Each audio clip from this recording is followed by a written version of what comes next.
Not many men can withstand my punch. Obviously.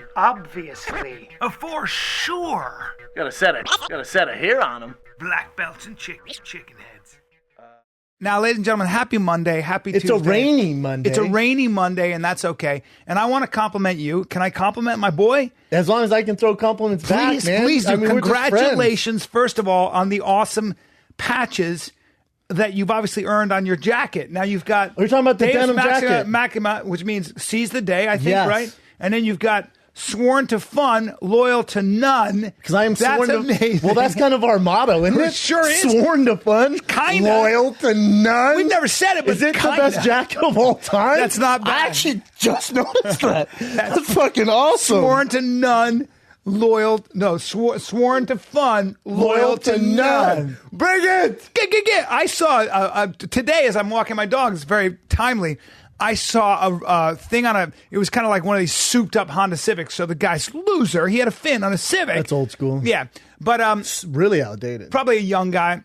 Usually is. But he had a quote on his windshield that said, if you're blood related, if you are connected by blood, you're related. If you're loyal, if you're connected by loyalty, you're family. It's kind of true. Like, just because you have... Hey, man, don't make fun of the guy in the Civic and then use his shitty bumper sticker. I know. I walked by. You know? I walked by making fun of me. You're just like, actually, it's really cool. Right. I walked by, I was like, loser. And then I was like, that's interesting. Hey, you've been going bad on people because on your Instagram, you went bad on those poor people going down Santa Monica on the bikes. I felt and bad. When you post that, I went, that's not like Bryan. When you post that, I went, that's not Bryan. Hey, you just want content. No. You just want to post something. No. Who makes fun of a bike, people who doing healthy shit, going down Santa Monica Pier, you went, look at these losers. I've been seeing it for 20 years in Venice. And so this time they were coming around. I was like, it's just something I would never do. Like being in jogging groups. I've been writing stand-up about this. And I have to say that it's not like me because as soon as I got a couple of comments, people were like, hey, man, we're just trying to have fun. I was like, oh, I feel bad now. I was like, God, I don't want to comment on there. I was going to text him like, let him do his thing. But I was like, that's not Bryan. You celebrate that stuff. Maybe you're in a salty mood, or sometimes you're just like, I got to post something. Yeah. Can you make fun of those people maybe? I don't know. I just felt... That's not your style. Yeah, it's not. But it is strange to put lights on your bike. You would like jump on the around. back or something and post a video of you on the back maybe or something like that. Yeah. Because I see them all the time. Well, it's not my nature to make fun of anybody. I never have liked that. I don't like that kind of humor or anything else. Each other. And when I did it, I wasn't thinking that. I thought I was just trying to be silly and funny. And then when I got a couple of the comments, I was like, I feel kind of bad. I didn't see the comments. I saw the video. I'm like, man, who makes fun of people on the bike trying to get healthy? Down with bikers. Down with bikers. Look at these losers trying to be part of something and healthy. No, I have to stand by what I'm saying, though. When I see bikers, when I see bicyclists, when I see bicyclists and they get in the way, they get in my way, there are very few things that really bother me. I'm going to chump you right now, though. The path you're walking on, because I've been dealt with this, it's for bikers. It is. It is, isn't it? It's a bike path. Well, every day, if I'm running with my son on there or if I'm running by myself, I shit you not, every single morning when I run there's some bold biker goes, get on the right path. Didn't you have a guy try to fight you or kind of stop? I sure did. I want to take his bike and throw it into the sand. Wait, what happened? He was just being a dick and in full gear. I'm like, I'm sorry, I'm not trying to be a dick. You getting ready for a Tour de France or something? Why are you in all one uniform? That bothers me too. Why do you have a camelback on? That bugs me. When I see guys who are dressed like they're racing but remember, for money. You're in L.A. until he goes, yeah, I am. Okay. Yeah. That's cool. Keep on keeping on. Yeah. But it's weird how mad they get. They get mad. Isn't it weird? Yes. So on that path, same thing. I know exactly where you're at. I'm like, he's on the bike path. Right. So. Well, there's a doctor who in Brentwood, I think, or it was Mandeville Canyon, he's got money, he's got a house, he's got a whole life, and he's something like 55. And he was just tired of bicyclists because on his road, there is no bike path. So you got to swerve, you got to wait, as they climb the hill or they go down the hill. And one day, the guy gives him the finger or something, and he starts having words with this guy, like, pull over. The guy goes, fuck you, And he bumped the guy. He bumped him. With the car? Yeah, you don't want to, you can't. He just gave the back tire a little touchy touch? Yeah, a little touchy touch. Now, you're in a car. You know what happens when you give a bike a little touchy touch. Well, bikes don't respond well. Guy took a little spill. Spill? Yeah, took a little spill. Ate shit? He ate shit. What happened? And ate a lot of gravel on his face. Well, he went to jail. Like, they put him in jail for, I can't remember. I think it was 2.5 years. I mean, attempted murder? Yeah, he's in jail now. What an idiot. You're going to jail. Well, it is frustrating because bikers, for whatever reason, think they have like the same, and you know, I'm sure we're gonna get some flaggings, but they think they have the same like rules as cars. Yeah. Like when you're going down Pacific and there's two bikers and they form like they're in a car lane, I'm like, hey man, but this is all right. If you want to do that, that's fucking fine. But when that light's red, you stop at red. Yeah. They keep going. They'll just go. Right. They don't stop at stop signs. Crosswalks, they just go. So you can't play both parts. No, you can't. You either want to be a car, right, or you can be a human on a bike, and you're not the same as a car. Because I'm looking for cars, motorcycles, sort of, and not usually bikes, right? I'm looking for people. But I like when they get mad. I'm like, bro, you realize I'm in a car, so you can, whatever you want to do, but you realize if I don't see you, don't stop, you can run you over. Like, there's no... Well, I took a jerk the wheel just a tiny bit. Right, that's all. Ready? And finished. A little scared. That's all it is. Yeah. God, that rich dude who bumped that guy, crazy. Yeah, a doctor. Speaking of prison, were you in the car with me in Venice? I don't think you were. Where I was, I pulled out and I stopped. You know, so I was in an alleyway. I pull out and stop, but a woman was coming down the sidewalk way too fast. She's with her man. She's not thin. She's not been missing. She could have handled that. She's bigger than most. She could have handled that interaction with the car. You're saying? Yes, she had a lot of. She would be like, "Ow!" Right, but what she did was she braked. She wasn't athletic at all. She braked so hard. Just the fronts. It was like one of those rental bikes. Was it just the fronts? It was just the fronts. Just the fronts. And very amateur. You ever done that as a kid? I sure have. Just the fronts. I'm not kidding when I say she went right over. Standard. And you know how you try to stop yourself and the whole bike goes over? So the whole thing goes, and she falls. Like the noise she made was like that because her like all the air went out of her as her back went way too arched and she's not doing a lot of yoga or physical exercise. Yep, and clearly doesn't bike. She was like, let's rent bikes. I haven't ridden a bike since I was in 5th grade. Well, there you go. Panic, like that. Whoops! I'm in the car and I look and her man feels like he's got to do something and he's really mad and he just looks at me and he goes, what the fuck? And I'm like, I should get out and help her, but now it looks like he's gonna have to fight to defend her. And I go, I don't need that. Sorry, is she okay? And he goes, what do you think? And she goes, I'm fine, just take it easy. And then she starts, and then he goes, I'm just defending you. She goes, I don't need you. And they start to fight, and I go, see ya. Yeah, see ya. That was the end of that. Just the front brakes though, very amateur. Oof. Very amateur. Speaking of amateur, I was watching this show. You would have loved this. Speaking of your boy going to prison, Brentwood bumping the guy on the bike. Yeah. I was watching this show on it's horrible. Just death row inmates. Oh boy. But when they kill him, they decide to use this new kind of formula that more of a humane cocktail. Well, they thought it was a humane cocktail, right? And so it was death row gone bad, and they had all these stories of guys who.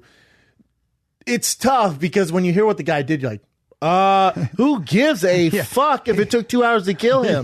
Because this one guy, they said they injected this new formula in him, and it took 2 hours. And his family's there, and the victim's family there, and they're imagine watching for 2 hours. Oh, and Jesus. I start laughing. My girl goes, "You're fucking dark." And I go, "Just hold on, listen to this." You're there. You're like, "Oh, this is gonna be terrible. Let's just get through it. It's gonna be fast." 2 hours. Dude, 2 hours is forever. And they said he's going like this. Jesus Christ. 2 hours. Hey, man. Hey, for 2 hours. And then they said I could kill him right away. Hey, but then they said he sat up and was like, it fucking hurts. Sat back down. Was like, hey, ready? Why are you laughing? Because it's 2 hours that you're like, oh my God. So then they said the guy run the things like, shut the blinds. They shut the blinds. And then they're like, oh my God, he had a heart attack. He passed away. And they're like, well, that's because somebody came in and strangled him. But then you're like, oh my God, that's terrible. 2 hours he was suffering. I'm like, I wonder what he did. Oh, no. I'm not laughing at this. Is some terrible shit. I don't know why why you have a giant grin on your face. Me neither. This is my like you're opening this is my default face right now. I don't know why. He's opening presents some at dark Christmas. shit. So you hear that, and the victim's family comes out and was like, oh, you guys like, oh, we need more humane ways to kill these prisoners and all this shit. And he goes, he didn't rape your baby and kill him. I was like, oh, yeah. Raped a baby, killed the baby. A baby? A baby. Oh. A baby. Okay, well, you know what? 2 hours. Sometimes slow death is not that bad. 2 hours. Then how about this? Because they're saying when they administer the horrible shit that they put in your body, they're not nurses or doctors. They're just guys who are like, I'll do it. Executioners like, I guess, but they don't want that job. Like it's a high level job, but they don't want it. Yes. They've never given a IV or anything like that. So they don't know. So they showed one guy who's on death row for 15 years. Finally it's his turn.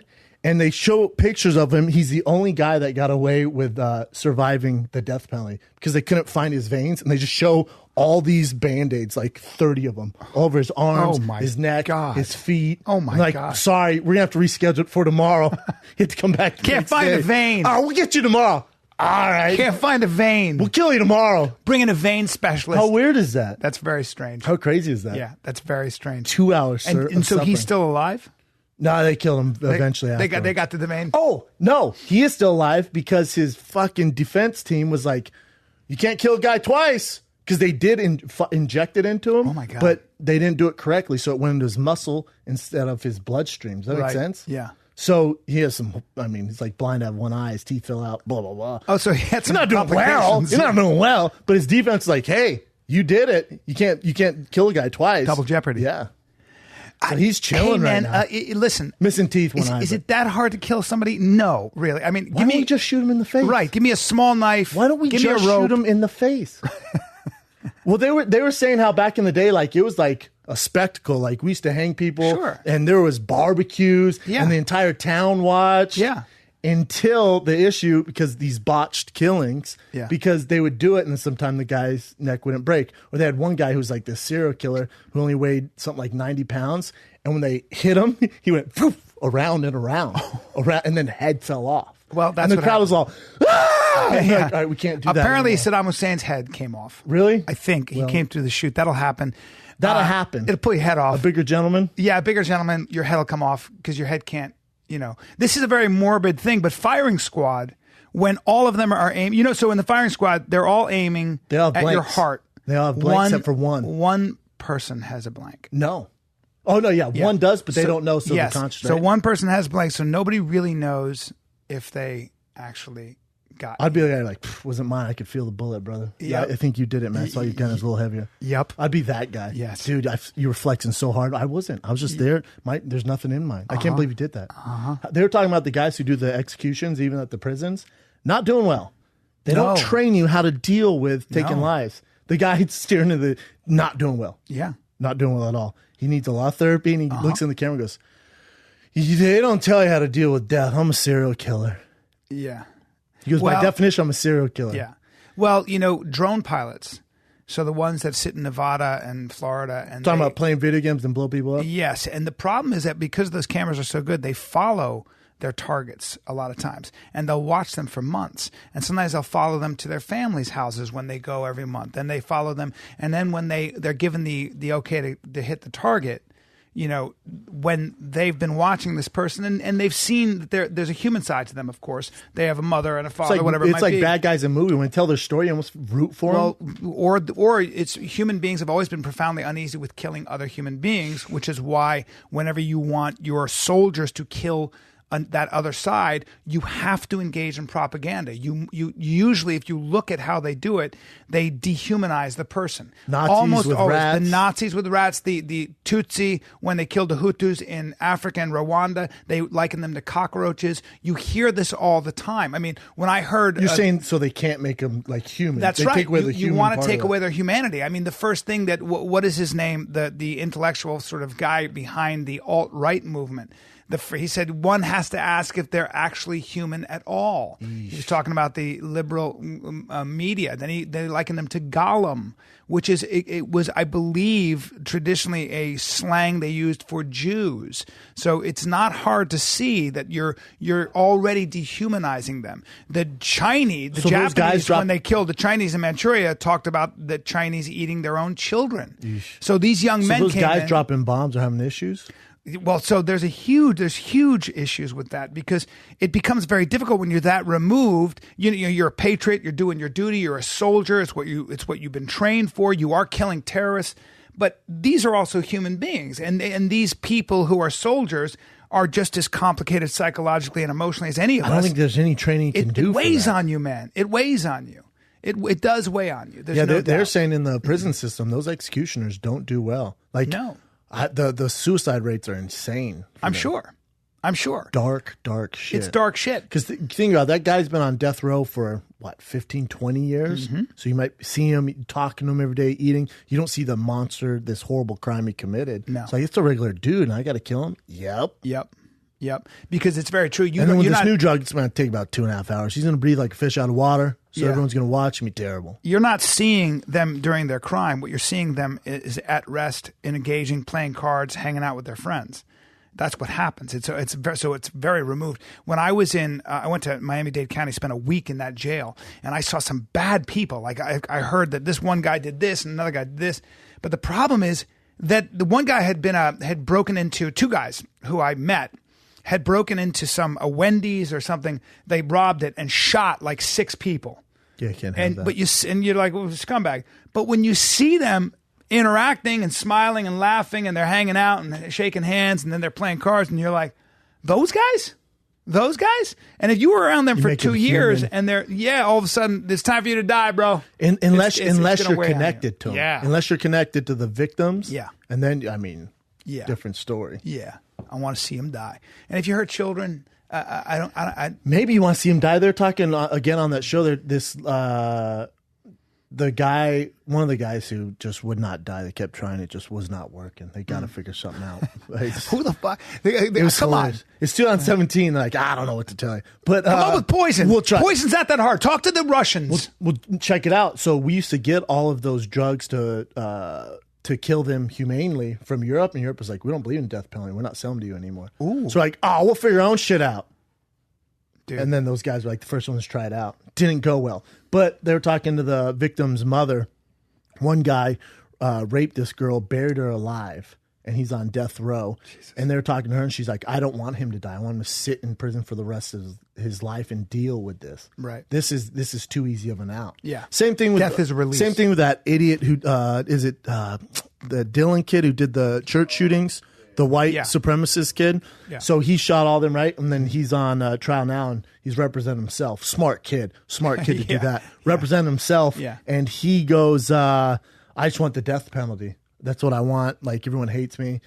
And the judge was like, oh, no. No. It's not that easy, buddy. You, killed 6 or 8 people. 9 people. Yeah. We're going to make you sit in prison. And prison's predominantly made up of black people. So enjoy that. Yeah, I'm sure you will get sitting that in death sentence you want. It's going to come. Yeah. It's going to come. Well, he'll be in protective custody. Homie's going to run the train on you for a little bit. And then when you finally can't take it anymore and you're probably missing teeth and your asshole's torn from left to right, you'll probably commit suicide. That's your sentence, sir. That would be your sentence. That's how this picture's going to end. Yeah. You're not Andy Dufresne. No. That's a movie. No. Homie's going to run a train on you, pump you full of semen, then we're going to let you go. Do you ever remember that cop he was a cop and he got arrested in Louisiana and he knew he was going to be sent to the farm, Angola, the farm. So it's a maximum security prison. And he heard that they were going to have a party for him. They were set getting ready for a party because he put a lot of people in jail. And I can't remember what his deal was, but he'd done something. Sir, is this the plot of Tango and Cash? It may as well be, because I don't know if you saw this or whatever, but so this cop goes, well, I'm going away to Angola. They are going to, and he said it, he goes, I knew they were going to rape the shit out of me.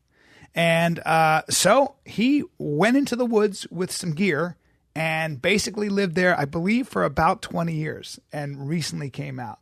And now is he going to prison? He was living among wild animals in the woods, way deep in the woods, and he would come into town periodically and get supplies and then go back into the woods, and did that for I think it was 15 or 20 years. Now is he going back to prison? I don't remember exactly what he's hoping, and a lot of fighters just do, that those inmates aged a little, so they're not as strong, and they're not as mad anymore. Yeah, they're not as good. They're not as strong. Oh, that's interesting. He'll catch them on the down slow. Yeah, and maybe he's just been fucking lifting logs and squatting rocks and shit. Well, yeah, if you just working on his ass squeeze, living in the woods I'd rather live in the woods with nature for. Take me to years. prison.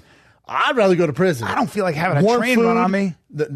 Roof over your head. A lot bunch of friends. Miles of dick. Well, no, I get along with everyone. I know, but and I didn't rub anyone the wrong way. But if you did, I'm saying this guy was a cop. Miles of dick waiting for him. I'd just drive to Mexico. Well, they'd catch you. I'm just saying he went to the woods and it worked for 15, 20 years. He kept his that's 20 years manhood ago. intact. 2017, go into the woods. Let me know how it works out for you. A drone goes. They got cameras. You know how easy it is? Cameras everywhere. Granted, Osama bin Laden's like, do what? Yeah. I mean, he was hiding forever. He was hiding. Isn't it weird how long it took us to find they him? think that he was like also, in the mountains and shit? Well, he was also in Abbottabad, which was, what was it? A mile away from Pakistan's West Point. Yeah. So remember, but not the whole time. No, but remember, Pakistan makes a lot of money. They get a lot of money from the United States for their anti-terrorism efforts. True. And chances, most people, intelligent people were saying that he definitely was being protected. He was being harbored there. What? He's there? What? Where was he? A mile away from us? That's crazy talk. So you know what's weird? And again, I'm balls deep in these prison shows and cop shows. I watched First 48. You guys watch First 48? Great show. Isn't it a good show? Great I watched show. First 48, but what you realize is cops aren't solving shit unless people snitch. Oh, that's unless true. there's some hardcore DNA or there's witnesses and the witnesses become snitches. Mm-hmm. Unless there's actual snitches, they don't get anything done. Mm-hmm. Or it's the only way. And typically, you know what happens? People talk about themselves all the time. I talked to two that's how they get caught up. Yeah. On First 48, if you watch it, they'll have two people who they suspect, and if either guy's like, "I'm not talking," I want my lawyer. Like, fuck, and they wait, and then they bring him back in. Like, all right, listen, we had one guy said he saw this. What do you think? And eventually, they say something, they get caught up. But in general, man, unless someone talks, you get away with it. You want a confession. I talked to two homicide detectives in Philadelphia who said, it's the people think they can keep their mouths shut. The problem is when you kill somebody, first of all, you probably knew them and you have a connection. Second of all, you have to realize that your entire life you've been told that this is the ultimate crime. And it's not just a societal crime. You're going to answer for it when you die. And whether you're religious or not, that sits in the back of your head. You know what I'm saying? You're like, well, I mean, damn, this is the gravity of this. Maybe what if I am wrong? Nobody's that sure that God or judgment ain't waiting for you. Nobody. There may be a couple people, but really, let's see what happens. No one knows. Yeah, you know the expression, there's no such thing as an atheist in a foxhole? Yeah. Meaning when you're at war, I hear people it. shooting at you get religious fast, I'm not that right? religious, but every time before a fight, I was praying to Jesus. I don't know. You found the Holy Ghost. I found him right away. Hey, by the way. Dear God, I don't know if you're out there, but if you are, go. man. There you go. And if you're going to fight he's all, what? It's true. The guy's church more, kill him. Right. And so these homicide detectives said that you get them ultimately without shouting in their face. Unless they're sociopaths. Correct. Then you don't. Correct, sir. Because then they're like, what? Correct. I don't give a fuck. Yes. For the hell's toasty. But even serial killers, the real sociopaths that get off on the act of killing, they want to know about themselves. Like they want to know why am I like this? Why am I turned on? A lot of them sexually want by to get killing caught somebody? too. Yeah, a lot eventually. like that's their thing. They leave messages. Yeah. There was one old school serial killer I was reading about. He killed this young woman, and then he wrote in her blood on the wall, "Dear God," or he said to the cops, "Please catch me before I do this again. Yeah. Please catch me." Yeah. Well, it was I think it was Richard Walter, who's a famous, I think that's his name, a famous profiler, serial killer profiler, the guy who can look at like a crime scene. Yeah, you've told us about him. And he said he was given a speech on how a serial killer comes to be, like the steps that it takes, and a suspect in a serial killing walked in. Yeah. He was like, "Get that guy out," but he wanted That's to know crazy. about himself. We all do. So typically the weight of a crime like that, if you're remotely normal, is going to weigh on you. And usually what a cop will do is I've seen 48, but I talked to these couple of homicide detectives. In your who said, research? yeah, and all my incredible researches. When they'll do you say, have time to talk to all these people? Well, no, because when I do stand up. Oh, yeah. So I met these two homicide detectives and spent a while with them because one guy almost got in a fight. Then I started talking to him, and then they came to my show and stuff like that. And he said, you'd be amazed at how you can come up to somebody and be like, "How you doing, man? Can I get you a drink? Listen, hey, we all make mistakes, man. And I can see it. I can see that you want to. I can see you want to get this off your chest.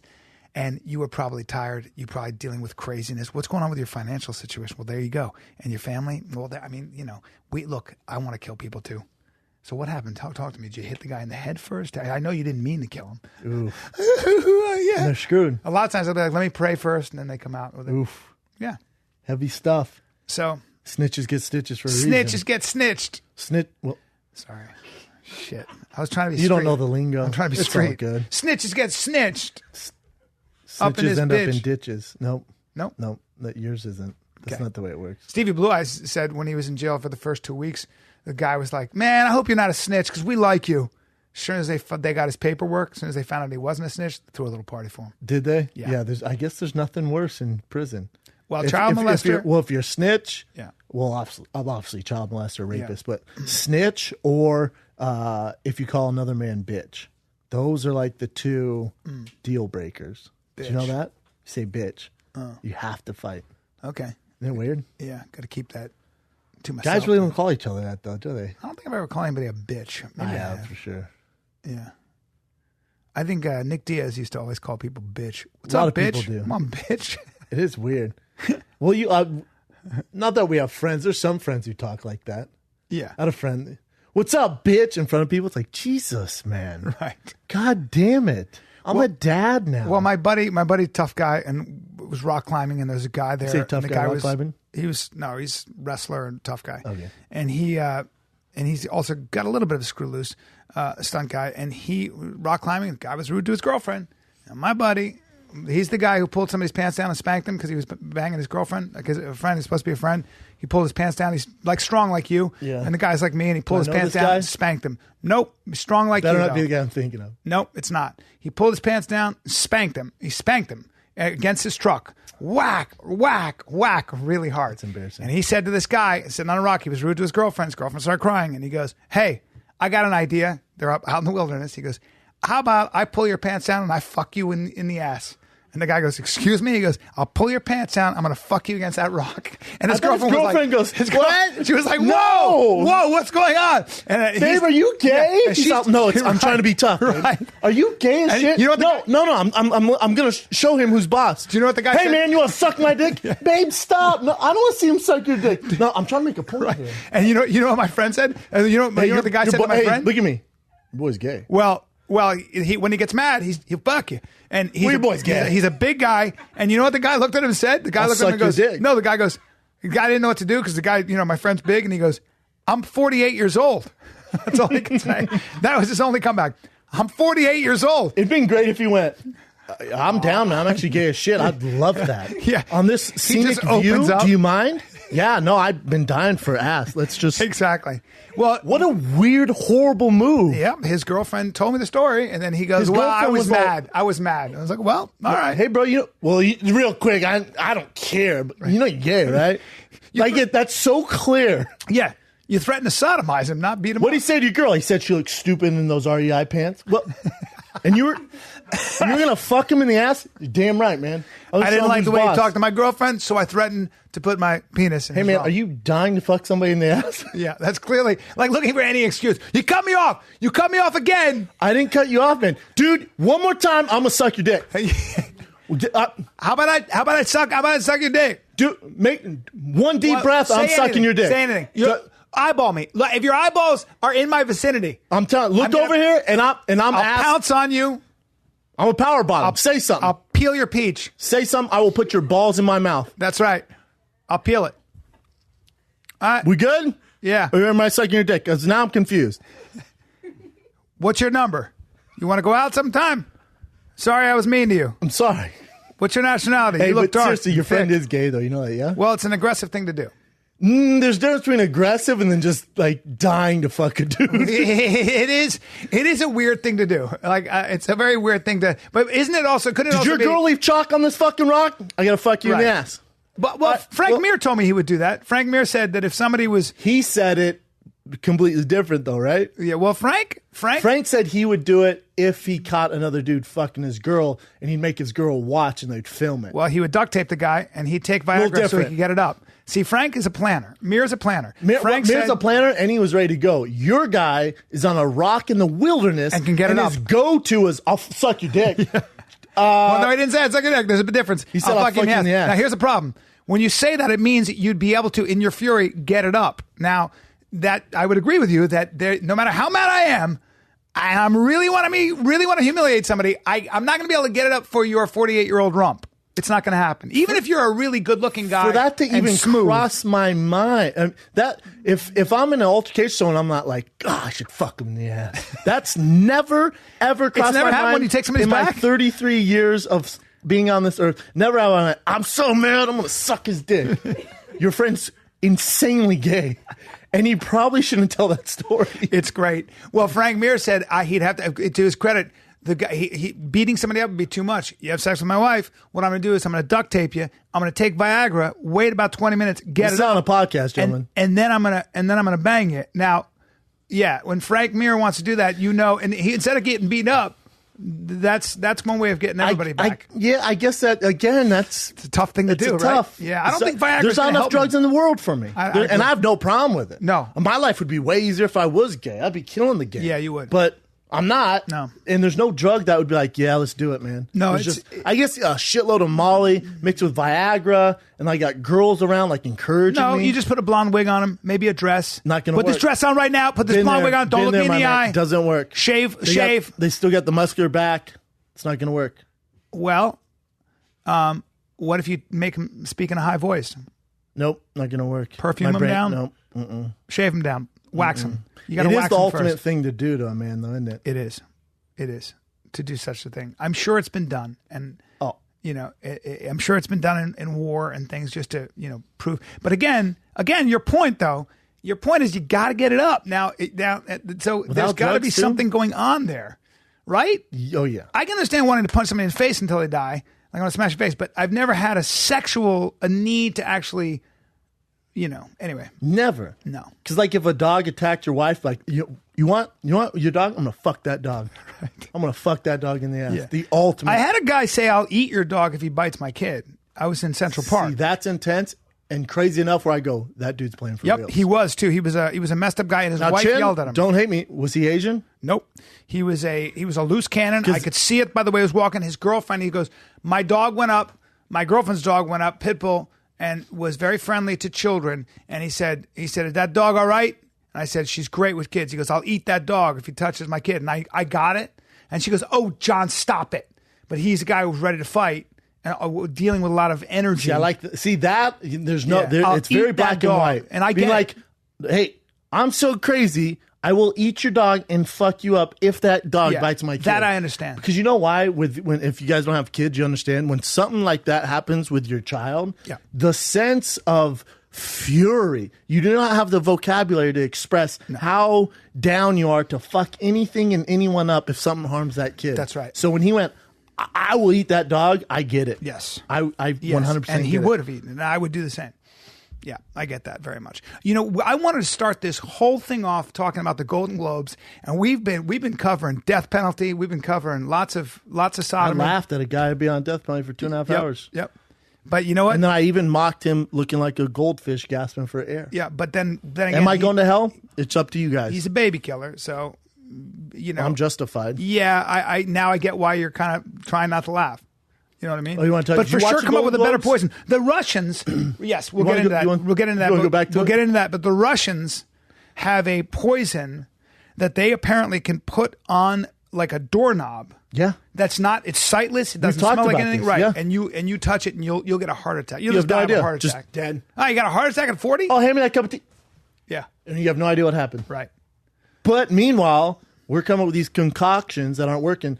And I get it. How's it not humane just to be like, here's John Smith, raped a girl, buried her alive, killed her, shoot her in the head, and just kind of douche. Yeah. Okay, that cost us 7 cents. It is weird. It's very weird to me. But the lawyer, when he was talking about the cocktail that usually they shoot you up with, he said the guy's asleep, but he's unconscious, but his insides are going crazy. In other words, But listen. I don't know how you measure that. But if these horrible human beings suffer a little pain, is it that big of a deal? I don't think so. Well, when they put you in a gas chamber, cyanide, it was pretty unsightly. Because when you breathe in cyanide, you foam at the mouth, you go into convulsions. Now you're talking about a death party. I'm not talking about that. Yeah, but that's what they used to use. I know, but if the victim's family has to watch, different animal. Yeah. Gas chamber, lethal injection, electric chair. Electric chair, they said, was too inhumane, and also a lot of issues with that. Yeah. That's an issue, too. Electric chair would be a motherfucker. Your liver was so hot you couldn't hold it. Okay, let's get into the Golden Globes. Electric chair, yeah, it's tough. Did you watch any of the movies that won?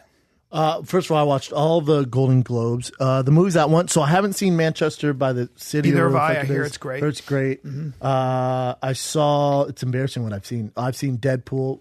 I loved it. Atlanta won big. I'm glad, but I didn't see it. I saw. I've seen all the shows. All the shows I've seen. As far as movies, I haven't seen Manchester by the Sea.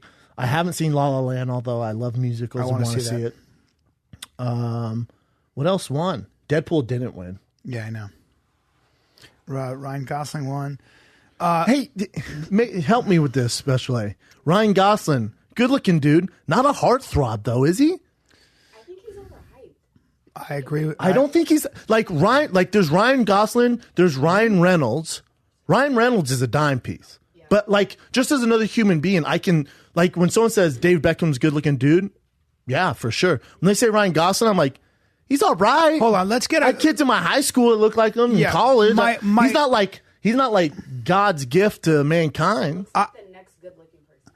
Yeah, like he's cool. Like to me, he's not like this, like a Ronaldo or. I have always felt this way about Ryan Gosling in terms of.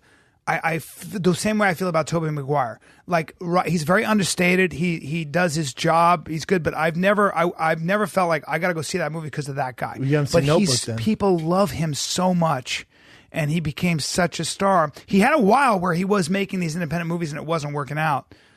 Steve, my agent's here, who's a Hollywood guy. Explain into this mic for a second what your take is on Ryan Gosling and why him over so many other people. Because I think a guy like him is on the precipice in the distributor's mind. So they think this guy could be the next major star. He hasn't had enough failures yet where he's not.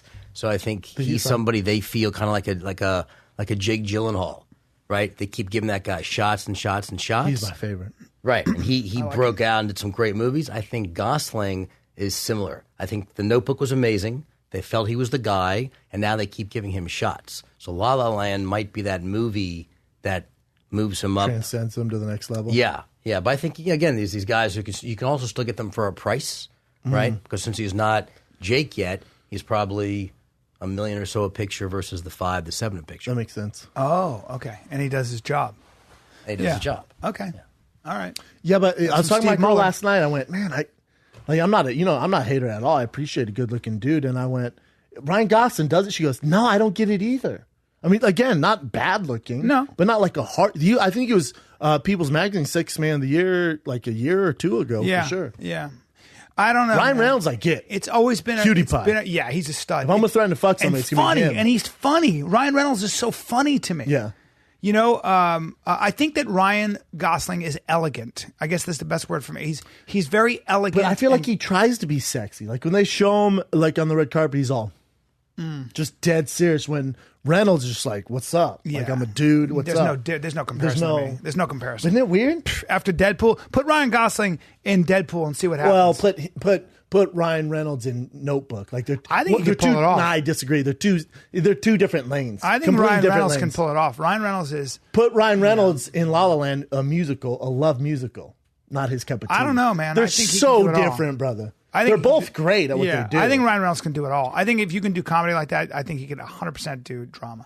I really a musical though. I don't know if he sings. That's it's a big if, brother. But you know, like Ryan Gosling, Ryan Gosling is not that good a singer either. His voice wasn't that good. Have you seen La La Land? Yeah, I saw him singing. I was like, it's okay. It's an actor singing. He's an actor singing. He's not a singer. He's 100% not a singer. So I mean, did the job. Won a bunch of Golden Globes. I think Ryan Reynolds does anything Ryan Gosling can do and better. I think they're two different. I think one's a Ferrari, one's a Porsche. I don't think that they should be compared. They are like different. And I don't think they're compared that way in Hollywood at all. I don't think Ryan Reynolds has ever gotten a role Ryan Gosling's gone out for. I think they're two completely different paths. Different bird. Yeah, different bird. If you like penguins, you like cockatoos. But they're not going for the same fucking gig. Right. You don't have to pick one either. No, you don't have to pick one. Yeah. They're both, There's no reason to pit them against each other. They're both good. I was just talking about appeal. Right. I was talking about looks. Yeah. Yeah, I'm not critiquing their abilities. They're both killing it. What did you think of Meryl Streep's speech? I thought it was good, and everyone tweeted me. I can't wait to see what Shab says about her comments about MMA. I think the bigger takeaway here is the president of the United States had the audacity. Don't we have bigger fires to put out? First of all, comment and tweet about Meryl Streep making a speech at the Golden Globes. I don't want my president on the same level as me listening to this celebrity bullshit. Why are you even engaging in that? Here's my problem. Why did he even make a comment about the Celebrity Apprentice, the views with Arnold Schwarzenegger? That was crazy. Well, you're not in that world anymore. Yeah. I don't want that. Yeah. You don't see Arnold Schwarzenegger when he's governor talking shit to Sylvester Stallone. Like, you guys aren't in the same boat. But let me play devil's advocate, because I think to sort of I understand why people had a problem with Meryl Streep. First of all, Donald Trump and a lot of people are not talking about legal immigration. They're talking about illegal immigration. So there is a distinction there. And I think that, when we say we're going to kick all foreigners out, nobody's saying that. I think the biggest no one's saying get rid of Ryan Gosling because he's a foreigner. Nobody's saying that. So again, she was a little unfair to that debate, but also I think that what Donald Trump also has been dealing with is, and I watch this a lot, they keep saying he made fun of a handicapped journalist. I watched the whole thing. I watched the when he made his speech and stuff, and he had his hand like that. Well, the first thing he said is, he goes, "I would never do that," and I didn't make fun of him. And he said it over and over again. I have to take him at his word. I think he's a bully and all that, but I'm not a supporter of, I'm not a big fan of Trump, but I have to take him at his word that he was not making fun of that guy, because he didn't even know who that guy, he didn't know what he looked like.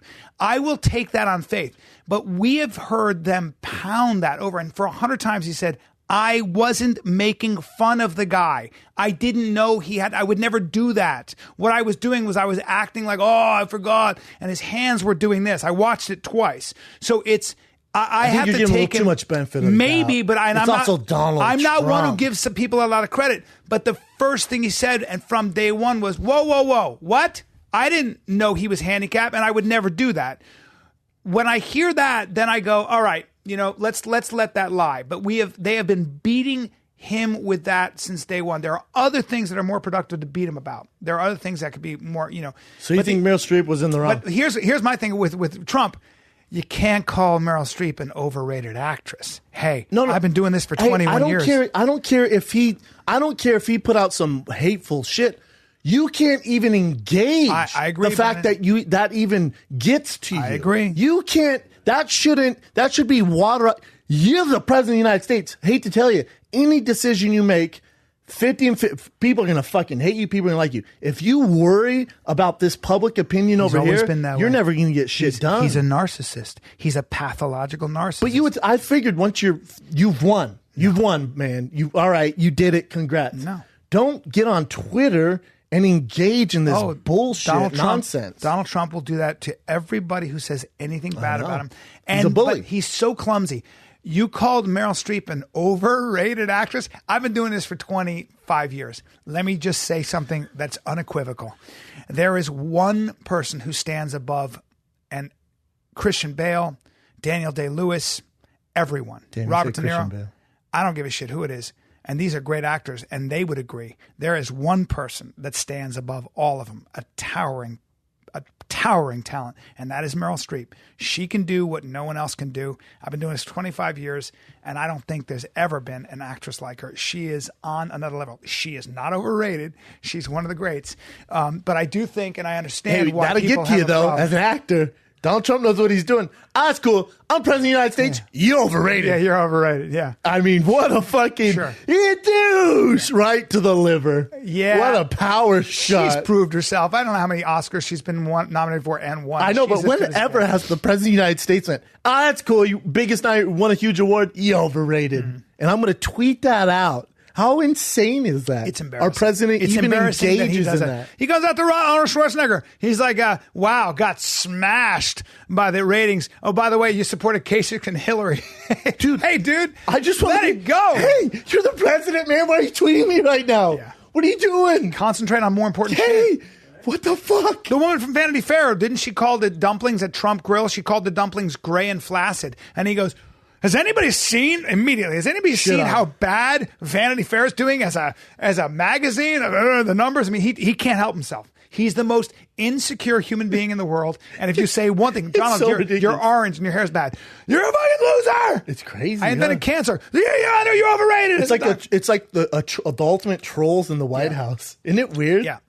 But, people have a right to be annoyed at Meryl Streep for bringing up shit when she wins an award. So our audience could give two shits whether what she said about Donald Trump. Our audience is upset because she went, if you export all these foreigners, all you're going to be stuck with is mixed martial arts and football, which aren't arts. Yeah. So that's why our crowd goes, fuck that. Yeah. I don't care. I mean, She was being. I was like, damn, theatrical. Mixed martial arts is on the fucking scene. If Meryl Streep's winning a big award, and she mentioned mixed martial arts, first thing I thought of. That's the way I thought of it. Yeah. I'm like, oh shit, we're really here finally. That's the Other first people thing are like, I thought how dare you? Yeah. At least she brought it up. She went, hey, tell you, those aren't arts.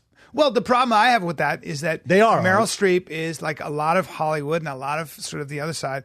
They are categorizing anyone who supported Trump and anyone who wanted to change. They're categorizing those people as ignorant, redneck, mixed martial arts supporters and football supporters. I think that's condescending. Everyone loves football. I think it's false. She also lives in a bubble. She lives in this entertainment bubble. Hey, Meryl Streep, yeah, I love your movies. Death Becomes is probably my favorite. I don't think she's as great as everyone else does. I'm sure she's great at her art. As far as movies, it doesn't work for me. It doesn't work with my demographic. I think most people would agree with that. Yeah. I'm going to send Holly home to your house. You can punch in the face.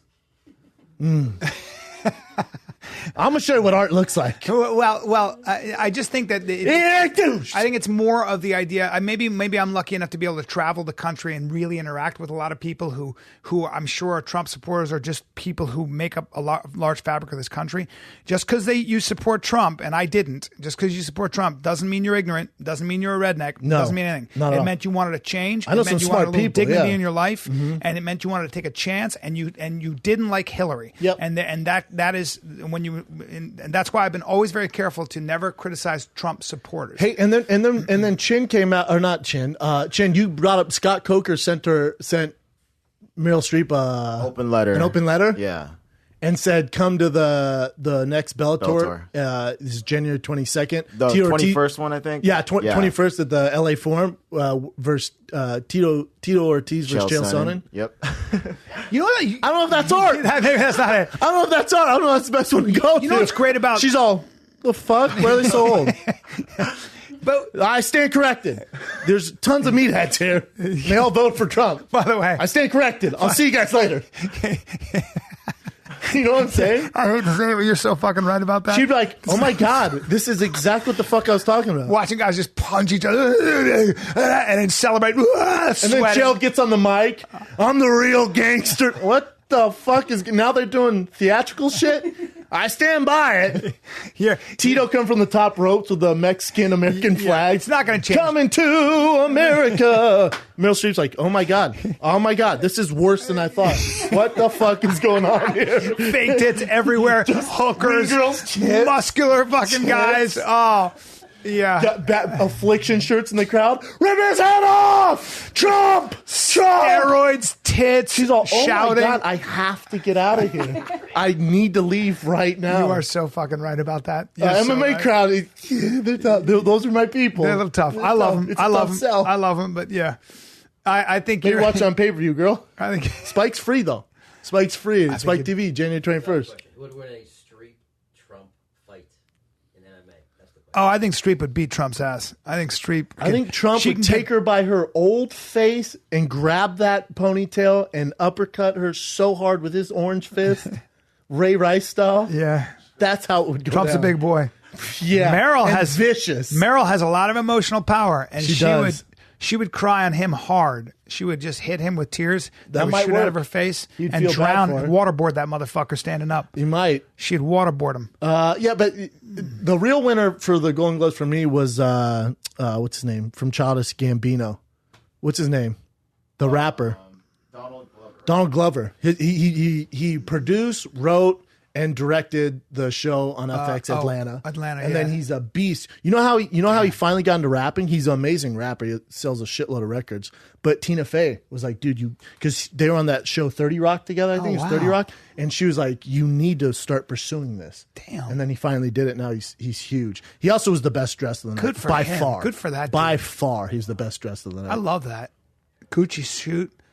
Good for him. Viola Davis. Hey, Hollywood can't say that it was whites only anymore, damn it. I love how Hollywood the just Oscars goes can. all the way The back. Oscars can. Yeah, it's The true. Oscars like, do what? No. Save that for Golden Globes. We keep it real around here. Good for them, though. They were fun to watch, though. Yeah. I dig all I that got a lot of stuff. stuff to watch now. I liked Zootopia. I saw that. Me too. I didn't see Nocturnal Animals. I didn't see. Ooh, I want to see. gotta see How The about Tom Lion. Ford? His first movie up for freaking all these awards. Yep.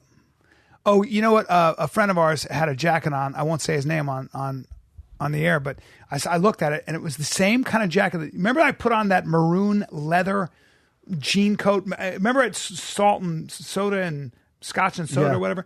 Remember that? It was like $300 or something, and I think it was on sale. I was with Dove. I'm sorry, I wasn't with you. So I put it on. It was like $300, and he had the same thing. And I grab it and I go, dude, I almost bought this. And he goes, oh, it's Tom Ford. And I went, oh, and he goes, I got it because it was on sale. And I said, he goes, and if I told you how much it was, you would have my head examined. I said, well, how much was it? He goes, well, it was originally $7,000, but I got it for $3,500. Wasn't even. It was like no lining in it. It was just suede. It was maroon suede. All suede, bomber jacket, thin, No, jean jacket like yours, exactly like yours, but it was suede. but all suede. Yes, sir. Suede's in right now. Yeah, but suede is $7,000, $3,500. Tom Ford. His Tom Ford. sunglasses are $800,000. Tom Ford. Yeah. I mean, Tom Ford. You know, Tom Ford, they wanted him to dress, what's Trump's girl's name? Ivanka? Yeah. And he refused to. Oh, That's how big of a deal Tom Trump, or Tom Trump Ford is Tom Ford. Tom Ford. Yeah. Jay-Z made a song about him. Yeah. The guy's right. killing it. Yes, he is. Killing Yes, it. he Usually is. designers like that are the type of dudes who, when you're climbing rocks, are trying to fuck you in the ass. Well, But he's not that it's guy. very is he? strange that you say that. His kids and designer and killing it. My handsome friend was on a hike, ran into Tom Ford. Tom Ford started talking to him. Kind of like, what are you doing? My friend was like, just. Is this taking- the same friend, Nope, bro? Nope. What hike is this? Where everyone's threatening to fuck each True other? story. He said, there's another hike in Arizona. He said, I'm Another one? Just taking my straight legs and walking because I worked up, I got a little sore from having sex with girls all night. So I'm going to have to walk up to the peak there, but I'll see you later. Tom Ford was like, okay. He made a pass out? I don't get what you're doing Made a here. little pass on the trail. No. Made a little pass on the Do trail. I know this guy? I'll tell you who he is later. I don't know. When I How tell you, dare you'll go, oh. I love Tom Ford. What's wrong with the Tom Ford was probably just being nice and just there in a pair of shorts. Maybe your buddy got it confused. Maybe Now, my buddy was reading too maybe much Tom into it. Ford was like, "What's up, bro? How you doing?" He's like, oh. Yeah. Or he was like, "What kind of shorts are those?" You know, not Yeah. manly guys don't really ask those questions. Right. Could have been. You know what? Our boy, letter brother, our boy Todd Feldman was at the Oscars last night. I tweeted him one thing. Do you know what it was? What? What are you wearing? Question mark. You text him. I text him, what and who are you wearing? Question mark. What and who are you wearing? He just put, ha, ha, ha, and then gave me the brand. I said, I love them. Local LA company. He goes, you know your shit. I'm obsessed with the fashion, my man. You really are. Yeah, I love You're it. obsessed with the Yeah. fashion. I watch the red carpet shit just for all the fashion stuff. Do you really? Yeah. It's so interesting. And your brother told me you've been that way since you were a little kid. Mm-hmm. Your brother told me that you would put on the weirdest shit, the combination of outfits. Like you just show up in these weird, like suede shorts and a fucking hat and some weird turtleneck. And your brother would be like, I in his mind, he'd be like, I don't think you can wear that anywhere. I don't think anywhere in the world, even in a fun house, you can't wear that. And you'd be like, I'm wearing it. And you were always that way. Because we were on the road and Brennan came down in some outfit. He had his boots and it was just there. It was daring. Let's just put it that way. It was daring. It was colorful. I forget what it was. But whatever it was, you're such a big guy and you're a good dresser, but it was just a little much for breakfast. It's a little too much to take on. And you went to pee and I looked at your brother and I was like, should I say something? I'm having a problem. It's very colorful. It's fucking. There's no words for the color of those pants. Like you have to make a sound effect, like hey, like that's what they're. And he goes, he's always been that way. He would wear stuff when I was a kid. And I'd be like, I don't think you're allowed to wear that. And he'd be like, what? And I was like, never mind. Did Jay tell you one time I bought this silk shirt? It had like it was silk. It looked like wallpaper. You know that old school wallpaper with like all the weird designs? It was silk. I wore that. And then you know those cowboy, like, what do they call those? The cowboy ties? I know exactly what you're talking about. The cowboy tie. Yeah, I had a cowboy. So I put that on. Cowboy tie, cowboy hat, leather cowboy hat. Boy. How guys were like, how in element, this is Well, the only thing missing is a cock in your mouth at that point. This is fifth grade. This is fifth grade. Yeah. And I cut off baggy jean shorts. Sure. Not short jean shorts. I didn't want to get fucked. Should have. I had long jean shorts. Short ones would have gone better, but long jean shorts. And then you ready for this? Then Jordans on my feet. Yeah. I was like the Pharrell of fifth grade. Oh, yeah. And I showed up and I swear to God, kids were like, we were playing basketball. I'm like, no. Yeah, 100%. They're like, you can't play. I'm like, I don't understand why I can't play. Like, well, you have a cowboy hat on and a silk shirt to start. I went, you see the J's though, right? You're dressed like a giant piece of candy. And then, I did the next day, wore my cleats. Like, we'll see what's up at recess. When there's only one ball, it's Thursday football. Oh, boy. We're going to see who's making fun of the kid in the silk shirt. Oh, boy. Did some work. You did some work because you could cut. I could play some ball. And then there were my friends like, all right, you're obviously clearly gay, probably. But we'll just accept you. And for the record, though, you're 100% straight. I think so. Okay. I'm like Tom Ford straight. Right. But if you were high and... Like, if we were climbing those rocks and the guy's like, I'll fuck you in the ass. Right. And you were on ecstasy. Let's see, try. Yeah. Try. Man, you drugged out try. Love to see you try. And you look behind you. Love to see you try. Love to see you try. If you do, I'm going to be so outraged. Oops. My pants fell. Oops. Now would be the time. Oops. Which rhymes with poops. Which is where... You singled out the lonely one from the herd. Well, there's no herd. What the fuck are you talking about? Ready. Exactly. Oops, I fell on my tummy. It's it. Like that girl. Oh, and this rock is hot. Like that girl over handlebars. It's it. God, there's nothing I'll just worse. stay here in case I've hurt myself. You might want to check me out. God, there's nothing worse than when someone fucking falls, man. Oh, God. Like I said, I saw that lady downtown fall. And I mean, when they're older, you're like, oh my God, I got to help them. Yeah. But she fell and she ate shit so bad, her shoes went, just like poof, poof. Yeah. And then she needed a fucking pedicure so bad. Oh, no. Her feet were so ashy and the bunions and her toenails were up and yellow. Oof. And I went to go put her shoe on. I'm like, oh God, yeah, there's your shoes. I'll see you later. I want to be like, here's 10. Fucking go over there. My buddy at the airport, a very heavy woman, was crossing the street. Car hits her ankle, runs over her ankle, and she falls. She goes, my buddy goes, all right, take it easy. He's all macho. Take it easy. Like it's not a big deal. He goes, I said, what happened? He goes, well, Bryan, her foot fell off. Her foot was only being held on by the Achilles heel, and it fell off. And she goes, I'm going to faint. And he goes, don't worry. He takes his jacket off, wraps her head in it, puts her down like that. Her foot came off. But it was. And what happened to him? Well, the husband stayed in touch with him for a while. He was actually my roommate back in Venice for a little while. Was there any legal action? No, I don't know. But her husband wanted to help my buddy out, who didn't have a lot of money. He was like, I'll hire you in part-time to do errands. He was trying to help my buddy out. His wife was like, I lost my fucking foot. Well, he carried her. This is your assistant now? He carried his very heavy wife, and the husband couldn't because he wasn't strong enough. My friend carried her and put her, on the curb and then waited for the ambulance. Things happen for a reason. Now your buddy got a job. Got no job and got no money from it and ended up losing touch with the guy, but her foot fell off. And that was the story. God, that's a bummer, man. I go, what happened? He goes, her foot fell off. Oh. Yeah. Well, I told my buddy Klopp, we talk about Klopp all the time. He on 16th Street in Denver, there's those huge electric buses that go by. Yeah. Klopp, I don't know why I'm laughing. This isn't funny. I don't know what it's my default. I'm not an evil guy. It's not your fault, but sometimes things are so bad you gotta laugh. She was like, "Oh, you have a good day, Janae." No.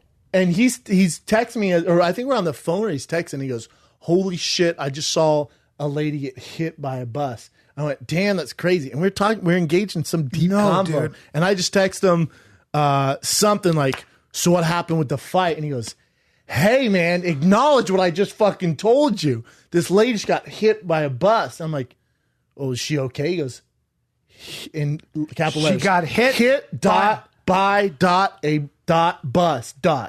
And I went, Yeah. "So what happened?" He said, "There's just like yellow fat everywhere." Yeah, she was killed. It'll leave a mark. Ladies and gentlemen, I hope this has been an uplifting podcast so far. I hope it's been an uplifting podcast because this is my impression of Brendan. And I can't believe I'm laughing. Yeah, she got and he fucking smashed like he smashed a fly like fat. Dead. You got some issues, huh? Dead. Kind of dark. I think it's the rain. You blame the rain. It's a full moon. You can always blame the rain or full moons on everything. Dude, why'd you start sucking everyone's dick? It was full moon. Full moon. I get crazy when it's full moon. Oh, it's one of those big lunar moons. Yeah, man. I suck dick during the ions, the gravitational. When there's a red moon, I will suck dick. Mm-hmm. Happens about once a year. Yeah. I jack off in public. When, I remember in school, there's an eclipse, and they made us stare at the sun, but you have to have like some special gadget to stare at it. You remember that shit? They still do that? I know that. I don't think they knew exactly like if you stared at it too long, it would fuck your eyes up. But I remember we had like something where we were looking. I remember that. It's old school. Yeah. You know, they do say when it rains, I've talked about this before, people are more likely to do kind of like if you have an honor jar where you can take a bagel, but you're supposed to put $1 in it. When it rains, people tend to not honor it. They tend because they want to get the fuck out of the rain. No. Inside. No, they want to get the fuck out of the rain. No, but when they're inside. Oh, see, I do my shit outside. No, and so when they're inside, when the rain is there, they kind of feel like nobody's watching, like it's cozy and it's dark and it's kind of a break, and they'll be like, you know what? I'm going to take a bagel today because, it's raining and nobody's out there, nobody's watching, and they'll just take a bagel. It's really weird. Really? Yes. So when it rains, people tend to be more subversive than otherwise. It's so strange. That's very So that's strange. probably why you have a penchant for banging guys when it rains. I want to stay cozy. Because you're like, hey, nobody's looking, and this doesn't count because it's wet outside. Oops, what's that? I'm moving to Seattle. Ooh, I'm full-blown gay. Oops. Why did Brendan move to Seattle? Because he said rain makes him gay. Oops. Can you imagine? Which rhymes with poo. We're doing Skype. I'm in Seattle. Why'd you move to Seattle? It rains all the time. It's always raining. Good question, Brian. Don't rain enough for me in Cali. Straight when it's dry and gay when it's wet. I'm straight when it's dry and gay when it's wet. I only suck dick in the rain. Stop saying suck dick. It's so aggressive. Why? I don't know. It's too much for you. You can't handle the truth. Well, I mean, I don't know. Just if I was gay, I'd be worried about your bottom teeth scraping my going shaft. To get fixed. No, I'd be worried about that one fucking my dick up. Because the other four are like, all right, we got this. And the other one's like, here. Yep. And then that would scrape my dick. I will tell you a story about a young lady a long time ago, and she was working my piece with her face, with her face. She was the old motorbike handle, the double motorbike handle in her mouth. Man. You get what I'm saying here? Like, look, if we're on a motorbike. Hey, no. And now, look, because you're older, you don't get it. I'm on a motorbike. I get it. Rim in my mouth, though. Because you're older, so you don't get it. Listen, anyway, she's giving me a punham, all right? Like a motorbike, though. Just go with it. No, she's giving me a punham, okay? And I swear to you, as I would go in, she had a snaggletooth way back there. She had one molar that was pointing straight at me and had to be. She had to be. Nothing you can do for that. It was fucking triangle sharp. There's nothing. And you can do I for was that. hitting my wanger, and I was like, "This is killing me." It's like Please a T-Rex keep it- sucking your dick. I don't want you to go. I don't want you to go past the first two teeth. Don't go past. First then two what are teeth. we doing? Exactly. I was like, you know what? You know what? Let me just fuck the fold in your neck. May as well. Might as well. May as well. Yeah, may as well. If we're playing just the tip, because this is a you know what? your mouth. Why don't is I a lube up dangerous- your armpit and fuck your armpit? Yep. Because otherwise, this is a dangerous area. Your mouth is I don't know. A How do you fucked not up know? How do you not molar? know that your molar is like literally digging into the side of my dong? This is bro science. I bet she had bad breath because that means that tooth is probably decaying. She didn't. She was okay. I don't know. She was hot, so at that point she could have. I'll deal with a snaggle Yeah. tooth if they're hot enough. Yeah. Not in the back like that though. That's No, a game problem. changer. That's the a problem. back. I was like, and she was drunk, a little tequila, and so I was like, she's like, careful with the girl who's drunk because she's going to be all. Yeah, careful with the package. Forgot about my tooth. Oh, Yeah, it was an issue. It was an issue. well, that bums me out. What if they have long nails, calluses? Oh yeah, Very I've had fun. that. The girl with calluses, from Every girl's into working out. CrossFit now. Right. Bitch, why are you doing power clean and fucking snatches and you have freaking calluses all over your hand? Yeah, careful with my dong. You know what I'm saying? It ain't a barbell, right? It ain't a barbell. It's not the gas on a motorcycle. See, how I brought it back? Brought it back. I brought it back. Now I'm gonna pee out of my dick. I'm gonna pee out of my huge dong, Can you? and then we're gonna come back. Okay. All right. All right. All right. Now that we're back, Back from that pee-pee break. yeah, The old pee-pee break. I don't really follow the World MMA Awards, but I don't know if you know this, but somebody in this room was nominated Personality of the Year, and I was wondering You? why you didn't tell me. For your dropping knowledge? No, I'm glad you asked, but I'm not in MMA. You should be nominated for your fight picks. You'll well, drop some gems. I'll drop some You drop gems. some gems. I'll drop some gems. I wish you were. Because I'm genius, but Fight genius. well, I'm genius. I'm fight They genius. should have you on. Fight genius, but it looks like Brendan Schaub was nominated along with Matt Serra, John Anik, Jimmy Smith, and Joe Rogan. Now, Joe Rogan's won every year since 1963, and we understand that if they could give, if he could just take a step back for just once. In that group without Rogan, you're a shoe in there. I Yeah. love Sarah. Sarah's good. Sarah's good. Love Yeah, I'm Sarah. winning that though. If Rogan's out there, hopefully. You're winning that. I think you're a nose hair past. I like Anik. I like all of them, but yeah. But Being in the same category as Joe Rogan's like being in the same category as fucking Leonardo DiCaprio for the Oscar. Like Yeah. you're not. listen, You're probably not going to win. listen, Joe. Take a back seat. How many of these awards do you? How many of these? It's not up to him. Awards. It's What do not they up give to you? him. What do they give you? I've You get a been there. sweet trophy. You get a nice trophy. Never mad at trophies. You need a trophy on your. in here. Yeah. Now, would we frame it behind her? Maybe. 100% Maybe. no, probably Does Joe not. burn them? Yeah, he does. No, I don't know. Let's see what else we got. Oh, the Analyst of the year, we got Brian Stan, Dan Hardy, Robin Black, Chael Sonnen, and Dominic Cruz. I probably have to go with Dominic Cruz. He's very, very good, right? It doesn't do it enough. Okay, Chael Sonnen then. I'm always just my Definitely default. doesn't do it enough.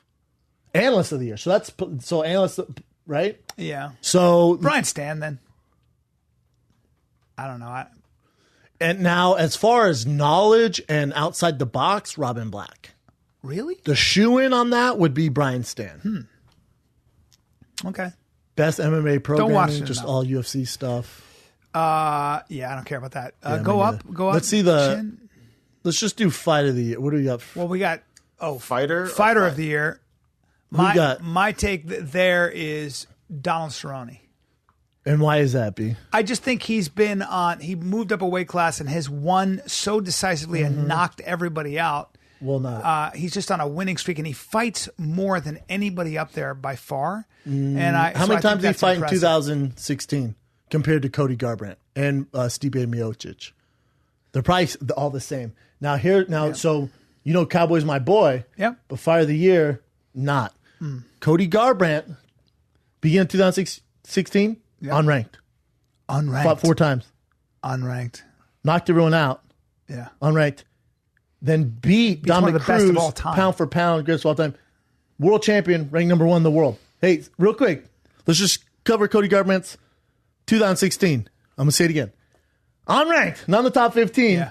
Ends 2016, the number 1 guy, ranked in the top 10 pound for pound. Yeah. Unranked in pound for pound top and world champion. And beats Dominic Cruz. Now, I love Cowboy. Who's his best win?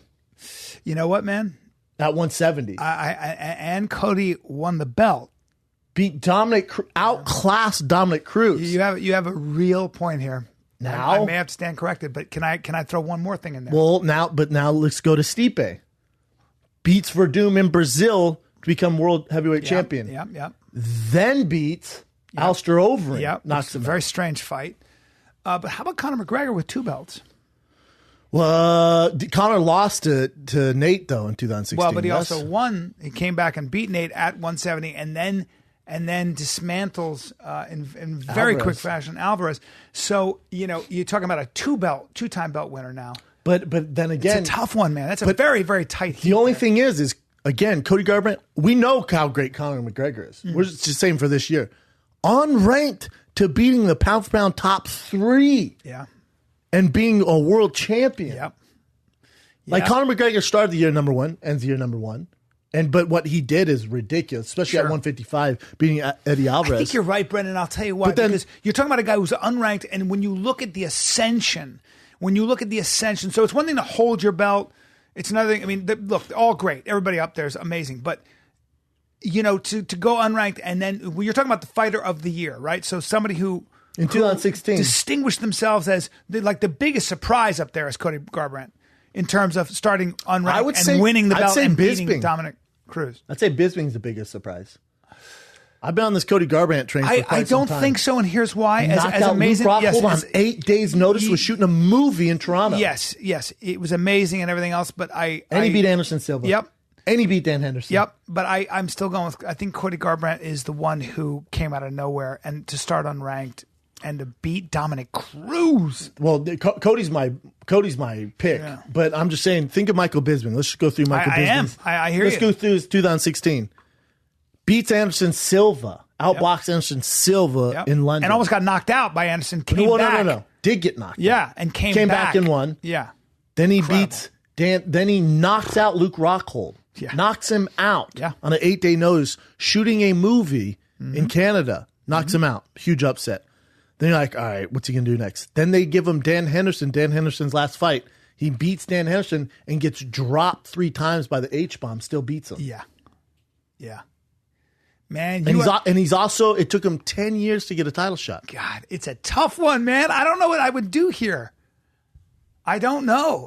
And I love, I'm closest by far out of any of those guys with Cowboy up there. He's finishing probably 5th in that category. As great as he is, if you look at you're talking about everybody up there is a champion except for Cowboy, right? So Correct. Everybody up there is a champion. And Bisping, I forgot about the punishment he took to get that. Getting knocked, Sir, 10 years before he got a title shot. He's on Mount Rushmore now. And he does it with one eye. He does it with one eye, but also let me give you this. As you know, all due respect to the 135-pound division, you have more margin for error in that division as well. There's more depth at 135, though. Yep, but you have more margin for error, whereas at 85, you probably don't. And that's always my argument, right? When I say pound for pound, guys. And he took serious beatings within the fights and came back and won. But Cody outclassed a pound for pound. He did outclass him. Great world champion. He didn't knock him out with a left hook as he came rushing in. No, he outclassed him. No. Got his dismantled him in 5 rounds. Yep. Dropped him. We've never seen him be dropped like that before. But then remember Stipe. Think about what Stipe's done, man. In that year, didn't we see that coming though? I mean, didn't we see? Did you? Yes, I think we did. Come on, B. Don't be that guy. No, I'm not. I think we did. I think that Stipe was knock out Overeem to beat Mark Hunt. The worst he's ever been beat. Can I be honest with you? And that I won that bet. Yeah, but you won that bet. But I had.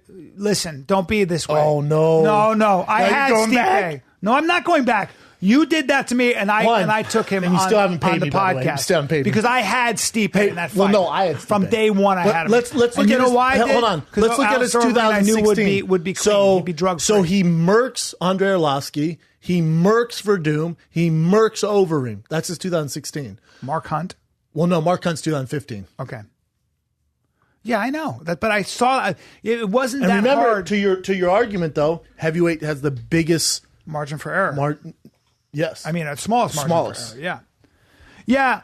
And Verdum top 5 greatest heavyweights of all time. Overeem, top 5 greatest heavyweights of all time. Arlovsky, top 10 greatest heavyweights of all time. Alistair, though, in my opinion, when I was thinking about that fight, he was drug-free because of USADA. Coming off a win streak, though. Yep, but he was still drug-free, and I thought to myself, and Stipe, it was just his time. So I'm just making arguments here. Yeah. I think Garbrandt's it goes, the winner. I think it goes. Bisbing? Yeah. Everyone, I gotta give most people are picking Bisbing. I have to go with Bisbing. Because remember, like you're talking about Anderson Silva, you're talking about Dan Henderson. Finally, yes, they're older in their careers, but he took punishment. And you remember what Luke Rockhold did to him the first time they fought. It wasn't even a contest, and come back. And he did on 10 weeks' notice. Yeah. So I'm going with Michael Bisping. He's so unlikely the winner. 10 years, he's the champion. You got to give it up. It's just so incredible. You're going Bisping? And because he's older, blind in one eye. Yeah, I am. I'm going with Michael Bisping. Cody Garbrandt. I got Cody Garbrandt. Very close second. I got Cody Garbrandt. Very close second. Again, unranked. No, listen. So world champion, ranked in the top 5 pound for pound. It's a tight heat. Conor McGregor, 2 belts. Remember, you took your boy Donald, though, before all this. Yeah. Click on Donald Steele on 16. Don't get me wrong. Donald. And I love Donald, and I agree. I probably agree with you that Donald has to go in the 5th, only because as great as he is, as far as most game, it's a tight hit. Donald's fought once more than everyone, but he beat Alex Oliveira. The way he's killing these guys is great. So he beat Alex Cowboy Oliveira. He beat Patrick Cote, Rick Story, Matt Brown. You're not my fighter of the year doing that. I think Grant he moved up, but you're not.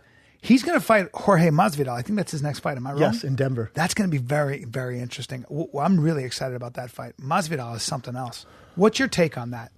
I mean, I'll break it down when we get there, but Cowboy in Denver, you're asking for a lot. Yeah. Cowboy beats him all day. Really?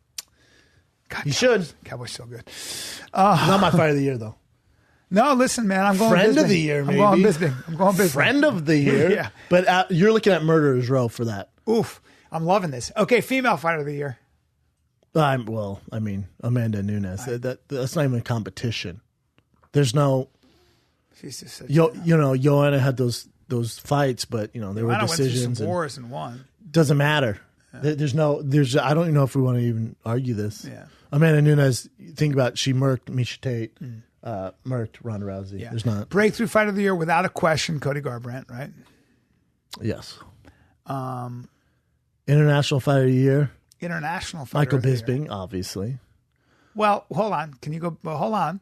Yes, but we're talking about international fighter of the year, which would does your popularity in your country count? Does your impact on a country count? Does your impact on a world count? I mean, Conor McGregor is right now the face of Ireland, so international. Well, then Conor McGregor has to be your fighter of the year. No, international fighter of the year means not from America, the best fighter. I actually feel like when you say international fighter, you're representing your country, so your persona plays a factor as well, right?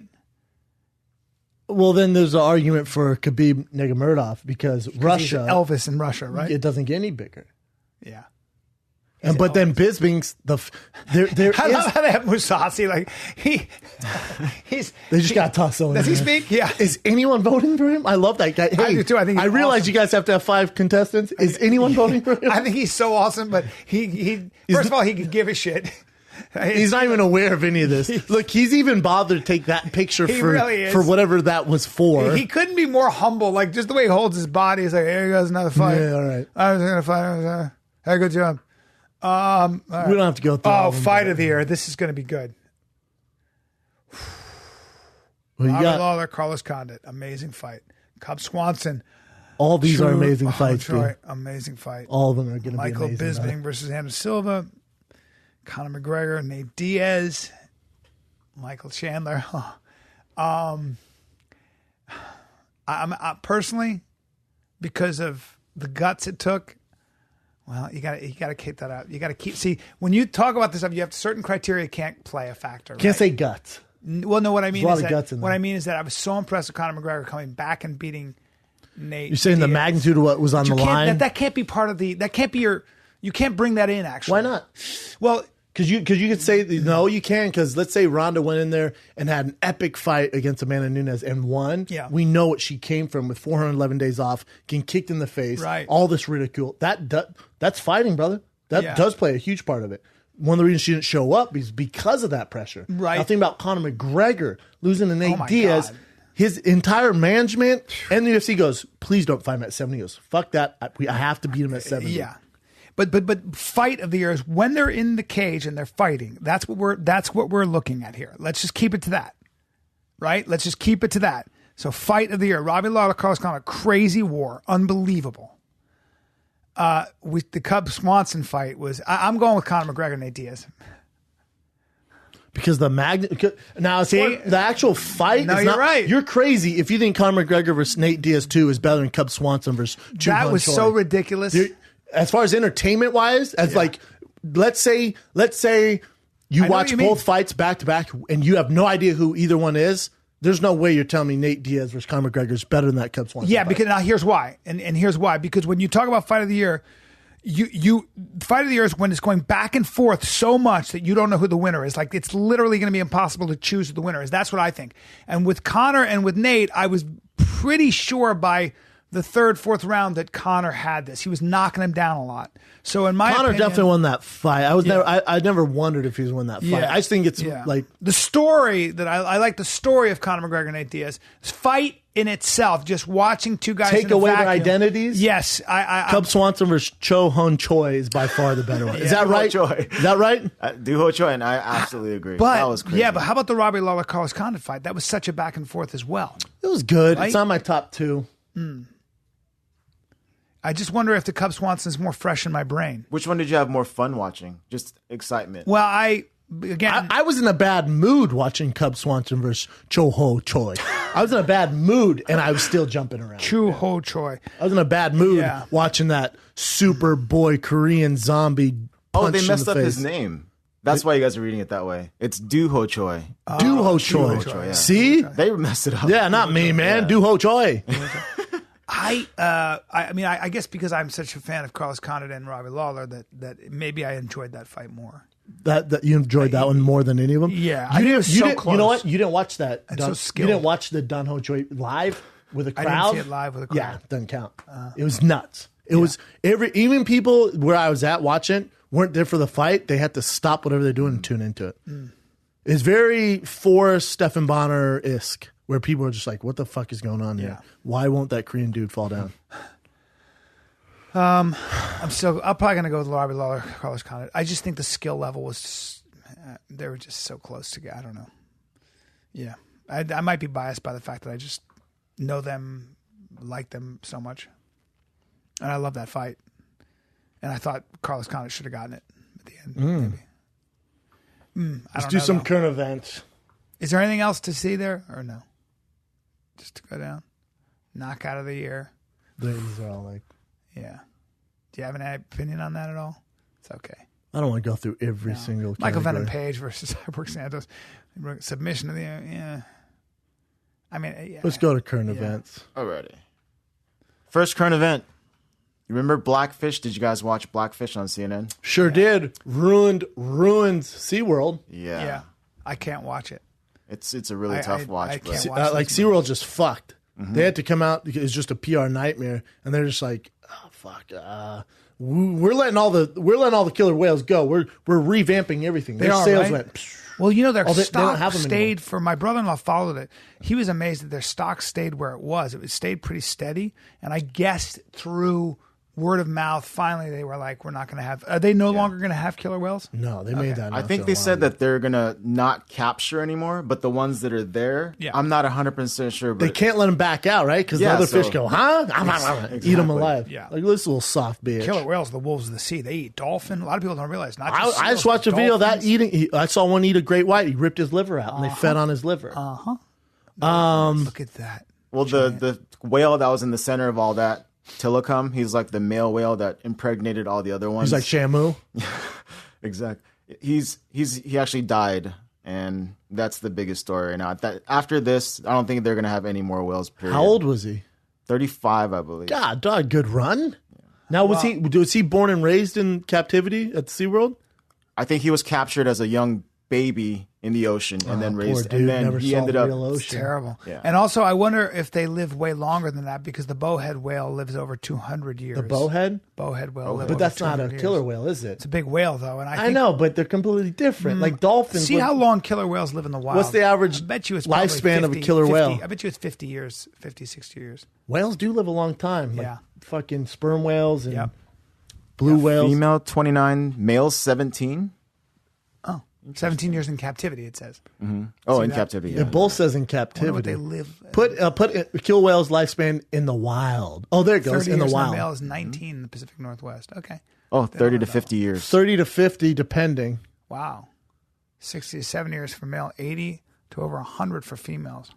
Wow. The average age of death for orcas who have died at SeaWorld is 13. Yeah, so that's real good for them. That's real good for them. Well, that's why their business went to shit. Jesus Christ. Telling you, man, once that came out to the public and they actually saw what was going on, SeaWorld, they can't.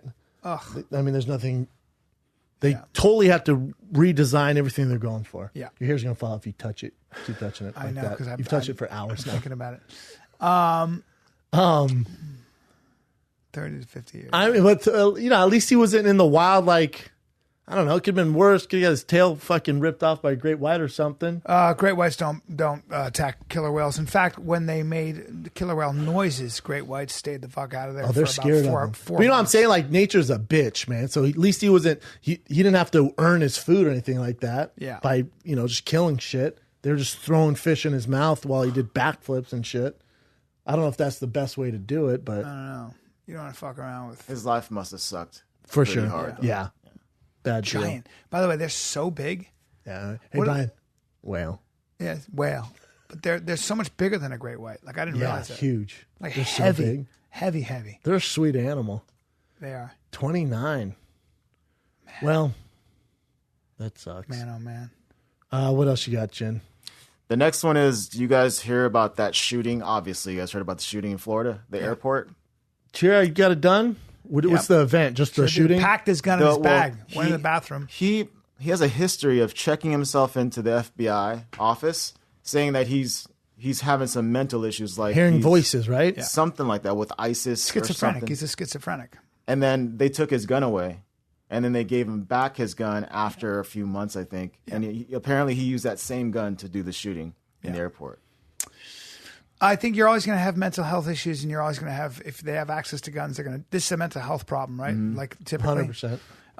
And so, is the answer more legislation or and laws? I don't think those work. I think there are too many guns already in circulation. But if you have any history, even remotely mild or severe history of mental health issues, you shouldn't have access to any guns. Problem is that mental health issues are a very big umbrella. So you could, if you're depressed, there's so many ways to And categorize. I'm saying no access to guns. It'd be very tough to pass that as a law because it would be discriminatory. Well, of course. No, because if you have weather sensitivity, there are a lot of things that could be categorized as mental health. So you'd have to define. It becomes very hard legally to do that because you have to define. I'm not trying to pass the law right now. Yeah. I get it. It's gonna be it's obviously just nothing's tough. gonna It's happen. tough. But when a gentleman who's in the Army Reserves checks himself into the agree. FBI multiple times, Exactly. and he can still have access to a gun, Sure. there's huge issues. There are big holes. I don't give a fuck Yeah. if the weather gets you depressed. Yes. Whatever your mental health issue is, if you had the slight Yeah. issue to go to the FBI and go, "Hey, I'm hearing voices," you can't have a gun. I think that nobody. And would disagree with that. why are people allowed to check guns on planes anyways? I guess there's certain plus with bullets because he had bullets in it, so he went to the bathroom and put the bullets in the gun. Yes. But I guess you can do that. I guess you can. If you have a permit for it, you can take it across state lines. You If have a to permit check in the Florida. bag in. You can't bring it on your carry-on. Yeah. But he had the bullets and the gun in the guess bag, so. right? And then he just put it together in the bathroom. Yeah. Which is you can crazy. do that if you have hunters do that all the time. I think there should be no, and again, I know I'm taking shit for this. There should be no reason why you can't mail that fucking gun. Not on an there aircraft. there should be a rule with no check guns in carry-on or check-in baggage. Zero tolerance issue. There you go, no problem. Because how big of a deal would it be and maybe we offer cheaper shipping, same day shipping to get the gun to Florida. Again, these are more laws that are tough to.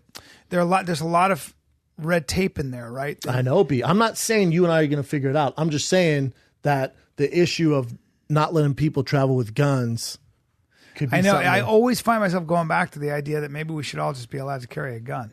I know it's crazy, but I mean... that wouldn't matter in this case. Well, I would Let's say everyone had guns there. Are you going to have your loaded gun in your pocket? And remember how he did it. Took his gun out, shut you in the head. What are you going to do? Nothing. What are you going to do? Nothing. And then you have everyone in baggage claim firing at him. Yeah. You have my mom firing at him. Yeah. You have your wife firing You probably at him. have people that were trained firing and other people diving for cover. I don't know. Yeah. But I don't know. I don't want to be stuck there without a gun. In this case, if someone has a past like that, then I think for sure, mental health thing, it's kind of, you said red tape. Yeah. But in this kind of instance, they should not let him have that gun anymore. He's checking himself in saying, I'm having terroristic thoughts. Until he passes some sort of evaluation where he's 100% better, then you get your gun back. Right now, you're going to have to take the gun.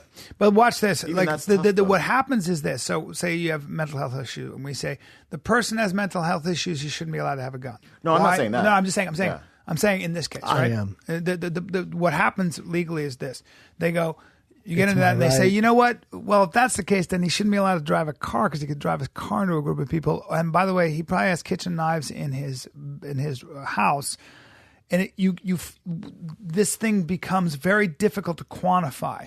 Because what they'll do is they'll say just guns. Well, cars, 2 tons of fast moving steel. Should he also have his driver's license revoked? And then you get into these situations where you said you heard voices. Might have been a phase. There are young men in 20s who go through those phases and they grow out of them. So you get branded for life. It's a tough one. It becomes very tough. So can he get a rocket launcher? Is it cool if he gets a grenade? Well, no. Again, we do have different licenses where you have to go through. Not more for assault rifles, right? Well, there are certain governors on assault rifles, so that's why you can't own an automatic weapon or a gun with a silencer unless you on go the through state, a lot yeah? of. Yeah, you got to go through a lot of red tape. unless you go to a gun show. Even then, there are certain Not being in the Army loopholes. Reserve. Right? Don't you have a certain pass? You go to these That's the gun other shows? problem is that when you've been in the So National what do you Guard, do, B? I don't know. Nothing? I guess I don't know. You can chalk it up to as it's not like it's a huge epidemic. Like he's the lone wolf. It's an outlier. Yeah, he is an outlier. What are we gonna do? You're right, and we are going to have these tragedies. Nonstop. And I think gun advocates would say, it goes back to the only way to kill a bad guy with a gun is a good guy with a gun. That's why you have cops. That's why you have that. And I think there's also a very intelligent argument, like you're saying, is that, look, man, you have combat experience. And when things are very, very, if it's a heightened situation, that's why you always train for that. Most people are not trained for that. Most people are going to panic in that situation. That's why we have people that are trained for that, which is, police officers who have guns who are there at airports. I was listening to the Fort Lauderdale sheriff, and he was saying we need to kind of upgrade our security at baggage claim because that's one spot where it's a little loosey-goosey. Like there's really no one around there. When you go to check in, remember when you're going to your flight, there's a lot of security, but at baggage claim, there's not. But again, I've been through that. I've been through that exact place. Me too. Recently, I was there. A ton. Fort Lauderdale. It's crazy. Yeah. But it could happen anywhere. It's not just a Fort Lauderdale problem. If his dumbass decided to go through Denver, LAX, here's the other Phoenix, problem. Doesn't matter. Here's the other problem. I watched some of that video. This is how long it takes. Ready? 100. Oh yeah. I mean, we know that that's 5 seconds. You're never going to be able to stop. Even if you have all the cops in the world with there, he's going to be able to squeeze off 10 rounds. He's going to die. Yeah, but the damage is going to be done. So it's really difficult, man. But now that this happened, I'm way more aware at baggage. When you pick up your bags. I'm Before, aware I didn't really, all the time. I didn't really pay attention too much in that area. But now I'm like, and this is how these fucking morons work, right? They're like, all right, what aren't they focused on? Remember, for a while it was movie theaters. Right now, we expect that movie theaters a little. Okay, what else? Planes. Look at planes. Good luck sneaking some shit on a plane now because we're aware of planes. What else? Now we're just constantly on the lookout for all this stuff. Yeah, and that they'll come up with some other fucking scheme. Again, this guy was hearing voices. He was, completely crazy. He had no form of PTSD, even though he claimed he did. He was cleared through that. No, yeah, he was going crazy. I mean, maybe a lot of young men might just at that be a bad fucking moron. Have strange start hearing voices. That is something that happens. I don't think it's a common thing for young men to hear voices. Schizophrenia hits men usually though in their 20s. I don't think it's a common thing. I don't think like a ton of people have that. No, I don't think it's a huge issue. I don't think a ton, but there are people that start to hear voices that become that's all. And crazy. That's an example. Yeah, and they get help and they have medication. Yeah, but they're not in the Army Reserve, and they don't unless have to they fly on a plane. Unless they don't, right? But it looked like he got help. It looked like he was trying to get help. He tried. Yeah, that's the problem. That's what's scary. The government was controlling his mind. If you're he's crazy. But then again, if you're the government, and so you know what happened? He checked in the FBI. The FBI called the Alaskan police. Were like, hey, check this dude out. They held him for a couple of days and were like, I don't know what he wants to do, and then let him go. Like 4 days, I think. Like, what do you do if you're the police station? Like there's certain red flags that we can look back now and say, yeah, of course he did this. Mm-hmm. But the police are like, what do you want us to do? Put him in prison because he hears voices and said he might be a danger? Mm-hmm. Like, they're like, what do you want us to do? We can't hold him against his will here because he said he hears voices and he's worried that ISIS is talking to him through a fucking Bluetooth. Right. Right. I don't know, man. I find myself problem. Scratching my head. I just think because a part of me goes, all right, he's hearing voices and he's doing all this crazy shit. Put him in asylum, like get him help, but definitely don't let him into the public. Zero tolerance. Because then maybe it avoids this. To be honest, but then you can't do that. I'm surprised this doesn't happen way more often. With all the people in the world, all the guns, all the freedom, I'm surprised this happens as rarely as it does. And part of the reason that we're seeing this and talking about it is because it's actually a rare occurrence, like you said. Media picks up on it. It's a rare occurrence. So I don't know. I don't think we're going to solve it either. The debate becomes, to what degree do you want to restrict your own freedom to prevent this in the future? That's the debate. Or if you want to complain how long the lines are to get through TSA, well, imagine if they made even longer lines as you're leaving baggage claim. Yeah. And then you're going to complain when it takes you an hour to get out of there? Yeah, I am going to complain. I'm going to complain. But then you want, you know what I'm saying? But you don't want this to happen, but then you want more security at baggage claim. Right. It's going to take longer to leave. Like, where do you draw the line? You want video cameras everywhere. You want SWAT guys everywhere. Americans don't like that. That creates another problem, which is tyranny, which is I don't mind a fucking military dude there with a giant AK-47 because at least ISIS goes, probably shouldn't fuck with that. I would feel better too if there was one. That doesn't bother me at all. Yeah. I don't know why that bothered anybody. You at least feel safer. It's tough. Turkey has a fuckload of security, and they still have managed to blow themselves up. And that's another thing that's hard. We really don't get suicide bombers here, though, do we? We have very good intelligence. We have very good domestic intelligence. The FBI does a very good job, and we don't get a lot of suicide bombers right. here. Do you know how many different intelligence apparatuses we have in our country? Like CIA, Defense Intelligence. We have 17, and literally thousands and thousands of people working.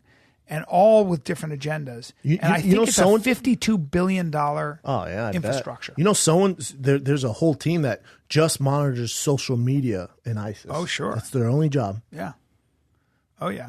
And are really good at planning fake stories, scrambling their content, going after. We are now killing ISIS's main social media people, We got their main guy who is like their social media czar, who is like responsible for spreading the word. We're killing those guys too. Have to. Yeah. Because they do more damage in many ways. Correct. Well, they're the one that get these wild loose cannons in America. They're quietly getting droned out. Good. Yeah. All right. Next current event. Do you guys remember War Machine? Sure do. The guy who beat up the porno star, Christy Mack. She is a looker. He turned down 2 plea deals. He wants this thing to go to trial. So, whatever they're trying to give him, he's like, no. That's his only chance. It depends what the plea deals were. That's true, anytime you watch these freaking shows, the plea deals usually it rarely works out when you go to court. They're giving you a plea deal for a reason, right? And now, did his attorney say, "Yeah, let's go to the jury and do this. Let's go to court and do this"? Because I assume they would advise him to take the plea deal. Yeah. Usually, the plea deal is the way to go. Because it gets way worse when you go to the. Well, you got 30 charges you got to beat. Wow. 30 charges, including counts of attempted two murder. counts of attempted murder. I mean, where he punctured her. He's lungs, also crazy. He's also mental health. Yeah. Him and this fucking the kid who just did the shooting. I mean, they both need to be fucking evaluate. You know what I'm saying? Like, But if he doesn't take a plea, that means he's screwed regardless if he doesn't take a plea deal, right? I mean, I'm sorry. If he doesn't take a plea deal and he gets charged with what he gets charged with, he's completely 30 charges, out. Attempted murder. Yeah. You go to prison for quite a long time, if not forever. So a plea deal might get him to just be in jail like 20 for a long years, time, yeah. 20, 25 years. And he doesn't want to risk it. He feels as though he can, I guess he feels as though he can win this. Does he represent himself again? I have no idea. Why do guys do that? He represented him. Isn't it crazy when guys do that? It's the dumbest thing I've ever heard. That's like when I was watching Make a Murder. They're like, fuck do you and think they were you like, are? he's now representing himself in this case. Good luck. Okay, these people go to school forever to get this done, and you're just going to jump on into the pool? Yeah, exactly.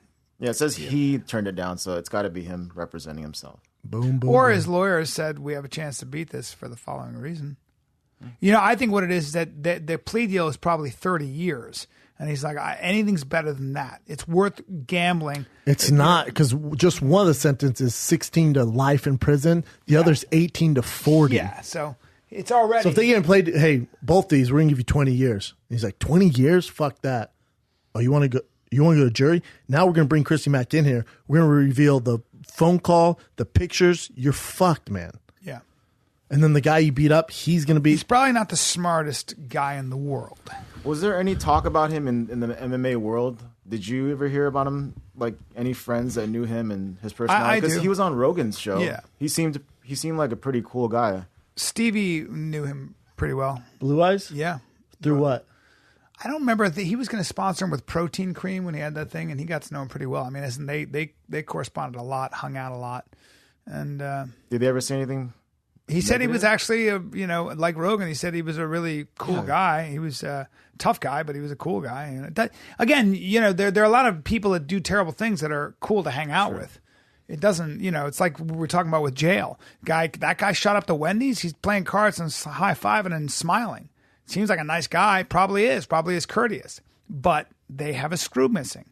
But they will solve their problems with extreme violence when they think they have been wronged. And you don't know what that is. The difference is when I'm really mad, I don't go and puncture someone's lung and break all their ribs.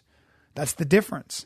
And if you have a guy who has a history of that, which I believe he does, he's already been in jail twice before this. He's been in fights, I know that. We got a problem here. We got a problem. That's a very dangerous guy. He's also trained. He had a problem on The Ultimate Fighter, though, if you remember. He was always, mentally, he was very weak. That was always the knock on this guy. He had a ton of potential, and then mentally he was just never there, really. Right. And you have a guy who, to the general public, rough upbringing, dangerous. There's a million stories there. Yeah. And then with the history, like you can't even be in my same. I don't want to be in the same restaurant with you if you have a charge where you've hit a woman. Like what are you talking about? We can't even be in. This isn't even hitting a woman. This is trying to kill a woman. But before that, he had domestic violence. Yes, this is a guy who has a history of violence, real violence toward women. Man, this ain't just shaking a girl. This isn't even just hitting a girl with an open hand. This is a dude who tried to kill her. And. I guess he was surprised that his porn star girlfriend was having sex with another dude after they'd broken up. Yeah, they're separated. All right, well, yeah, this is not a stable guy. I don't want him walking around. It's going to hurt somebody. You lost your chance at freedom. You're dangerous. So that's the way I look at it. What else you got, Chin? All right, on a happier note. U.S. cancer deaths are down by 25% since 1991. I think. Does the report say why exactly before Bryan gets into it? Being the doctor that I am. No. To more than 2.1 million deaths, peaks have continued. And that's from the American Cancer Society. Hold on. The reduction in smoking, improvements in early detection, screening, awareness. Yeah. And they anticipate the death rates will continue to decline. But there's another reason too that I had read about.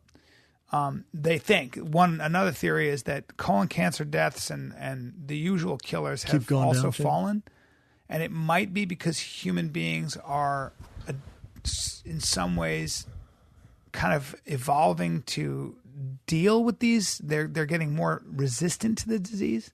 Really, so it says here, the good news is the deaths from prostate cancer have decreased in the past 25 years by half. Wow. Prostate cancer incidence is down due to screening, and that has translated into a big decline in deaths from prostate cancer.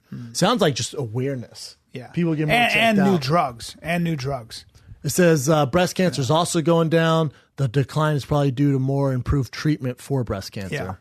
Really, really targeted drugs, immunotherapy drugs. Lung cancer rates decline. Wow. And that's just because the decline of smoking as well. Target obesity. Still a problem. The cancer death rate in black men was about almost 50% higher than that of white men in 1990, but was just 20% higher in 2014.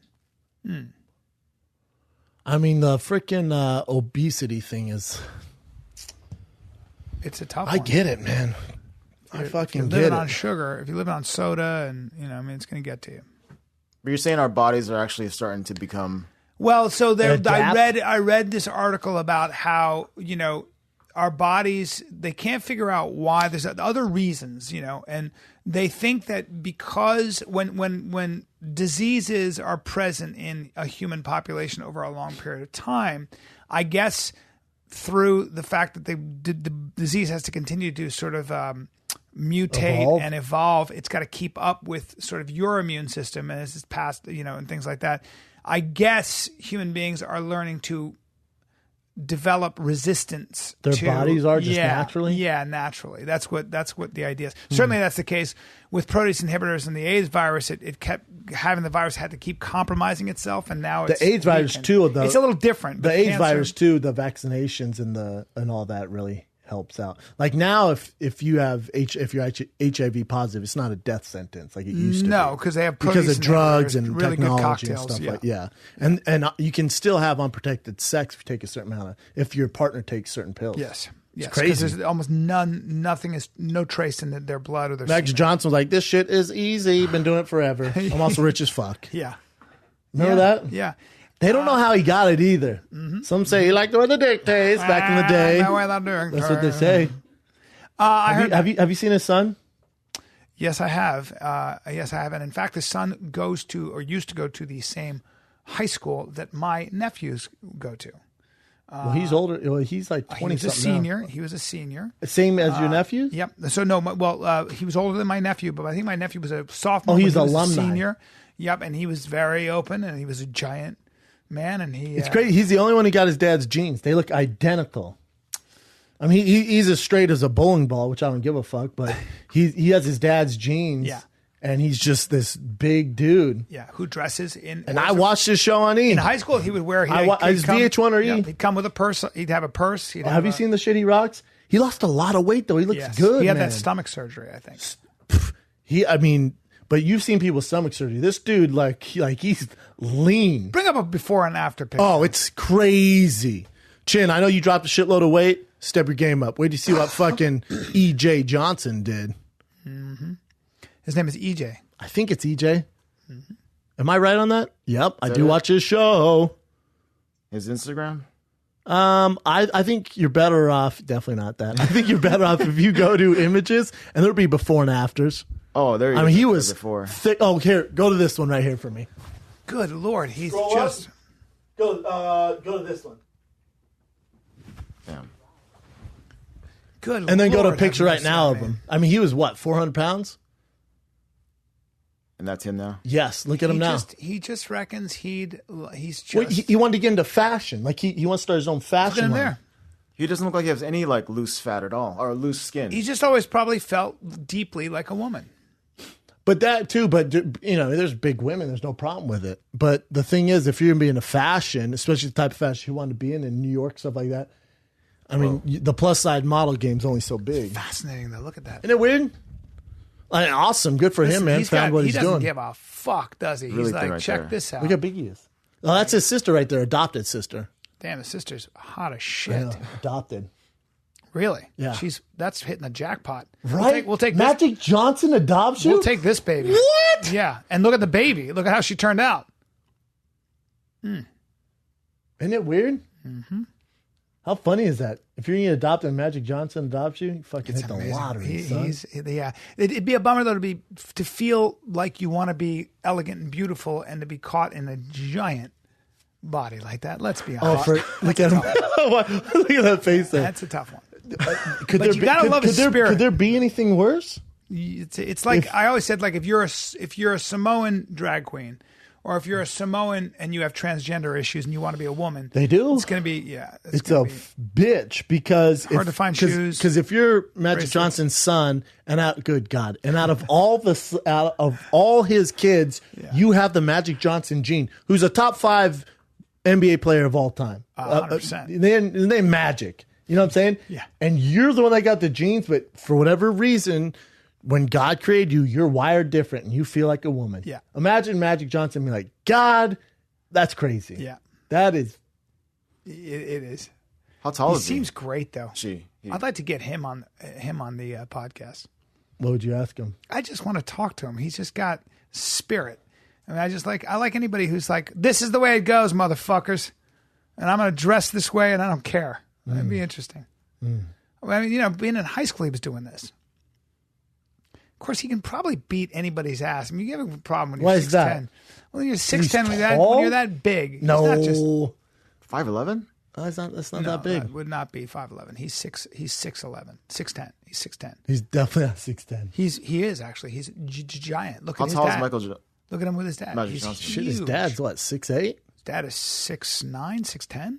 His dad is very, very big. Stood next to him. Giant. Why does it say That's just a 5'11"? mistake. They probably just did that. Just a mistake. He probably did that. Yeah, so his His dad's 6'9". If you look at the picture next to his dad, he's just as big. Yeah. Well, he's a very big man. It's weird to say he could beat up everyone, though, Brian. Well, when you're 350 pounds and you're 6'10" in high school, you can. You can put a beating on people. He's He does look 24 smaller years old here. By the now. way, he looks He small. does look shorter here, yeah. Unless he's young. He's not 6'8". Let's see how tall he is. He's not 6'8", because like I said, I watched that show, and next to his sister's tiny. But here he looks pretty close to his dad's height. He might have heels on. Good Lord. Oh, yeah, heels. Remember, he wears heels. You know what? But his sister's tiny. And look at him next to his sister. Yeah, he's got to See? be. Look, that's his real brother on the right. That's the sister, and that's the mom. Mom's a dime piece, by the way. Magic is just how come nobody got his genes? He's just towering over everybody. That's strange. All right. How did we get started on him? How did we go down this how road? that started. What the fuck were we talking about? What AIDS? Oh yeah, we started talking about Magic. Magic Johnson. Makes sense. My brother cried when he got AIDS. Oh yeah, I remember that. And I remember I bought a pack of Upper Deck cards, and I got his card, and it was all motherfucker. It was right when he got AIDS. My brother's like, that might be worth something if he dies. I was like, God, you think? I remember that very well. That hit a lot of people. Like, Shit, he came out and did a fucking press release like Dallas Buyers Club. And I think shit. I remember what he said too. He goes, "I'm just going to treat it the way I've treated everything. Just come out swinging, I think, or keep swinging or something." By keep swinging, he meant pay a shitload of money so I don't die. Remember, think about being his wife, especially back 1993. Yeah, she got tested. 93? She was very scared, and then she came back negative. She came back. I remember that. I'm not even talking about that. Imagine having that talk with your wife. Where'd you get AIDS? Yeah. Where did you get it? How did you get AIDS? Yeah. Can we just? Listen. I don't mean to be a dick here. How'd you get AIDS? Let's just go over that. But there's a good chance he got it through heterosexual sex. Why do African people of African descent have a better chance of getting AIDS through regular sex? And why do Europeans? Why was basically no white guys that were straight? Why were they not coming down with AIDS? Why? Unless they were getting fucked in the ass, but I'm talking about straight guys. Well, Juan Enriquez in his TED Talk talks about the fact that if you survived the bubonic plagues, which anybody of European descent did, So you white had people. a genetic mutation in your genes that also makes you very resistant to the HIV virus. Damn. The bubonic plague did not affect Africa. Of course, they had their own diseases. Yeah, but and if you don't have that gene, and they also didn't have that gene in Southeast Asia. So, in fact, you probably do not have those genes, and that's why AIDS was a heterosexual disease in Africa and in Southeast Asia, and not so. But the in thing with European Magic and his countries wife, and she America. don't give a. I'm not even assuming that he's gay, but think about that kind of getting herpes or chlamydia is one thing. I got AIDS. Yeah. And back then, we can't have sex anymore. Yeah. Like, I mean, I guess I could use a condom, but this shit breaks. We're both fucked. That's right. That's right. Well, it'll put a damper on your sex life. Right? I mean, it'll put a damper on your sex life. What if there's a club for like other people who are HIV positive and they just fuck each other? Makes sense, right? Yeah. If you all have the same By the thing. way, there is. I'm sure. Yeah. There are dating sites. Like, I'm HIV positive, me too, let's do this. Yeah. If you've got the bug, as a lot of gay people They still call it the bug? That's what I've heard. If you got the bug. You got drop knowledge. That was Got a pretty good one. Got a DK, yeah. Yeah, DK. That was a good one. That was a good one. That's a good one, but DK some more. we were talking about overpopulation. Did a little research. Yes. And I had somebody awesome reach out to me on... We're doing it with Dove. Yep. And overpopulation is an issue, but Hans, I'm going to give you his name. I wrote it down because Hans Rosling, who I've actually watched, he's a statistician. He was a doctor. And He reached out to you via social media? No, a fan did. I wish I could find her name, and I will. But a fan did, and basically said, watch this. I had watched some of the stuff, but I watched basically his talk, which was essentially about an hour. It's very, very interesting. Do the drop knowledge, then find it. Yeah, I will. So here's the drop in knowledge. It turns out that overpopulation is always going to be a problem. Environmentalists will tell you that we need to keep our population at 8 million. Now, what is our population? What's the world population now? Anybody know? 6? Is it 6.6? 7 billion. 7 billion. Is it 7? Yeah. How many in America? 2? Well, in I'm talking about in South and North, South, and all United States Americas. all together. I got it. About a billion, right? That's 318 million in the United States. But overall, if you take the entire stretch, we're at about a billion. Europe about a billion. China's a big one. China's 3 billion, right? Africa's about a billion.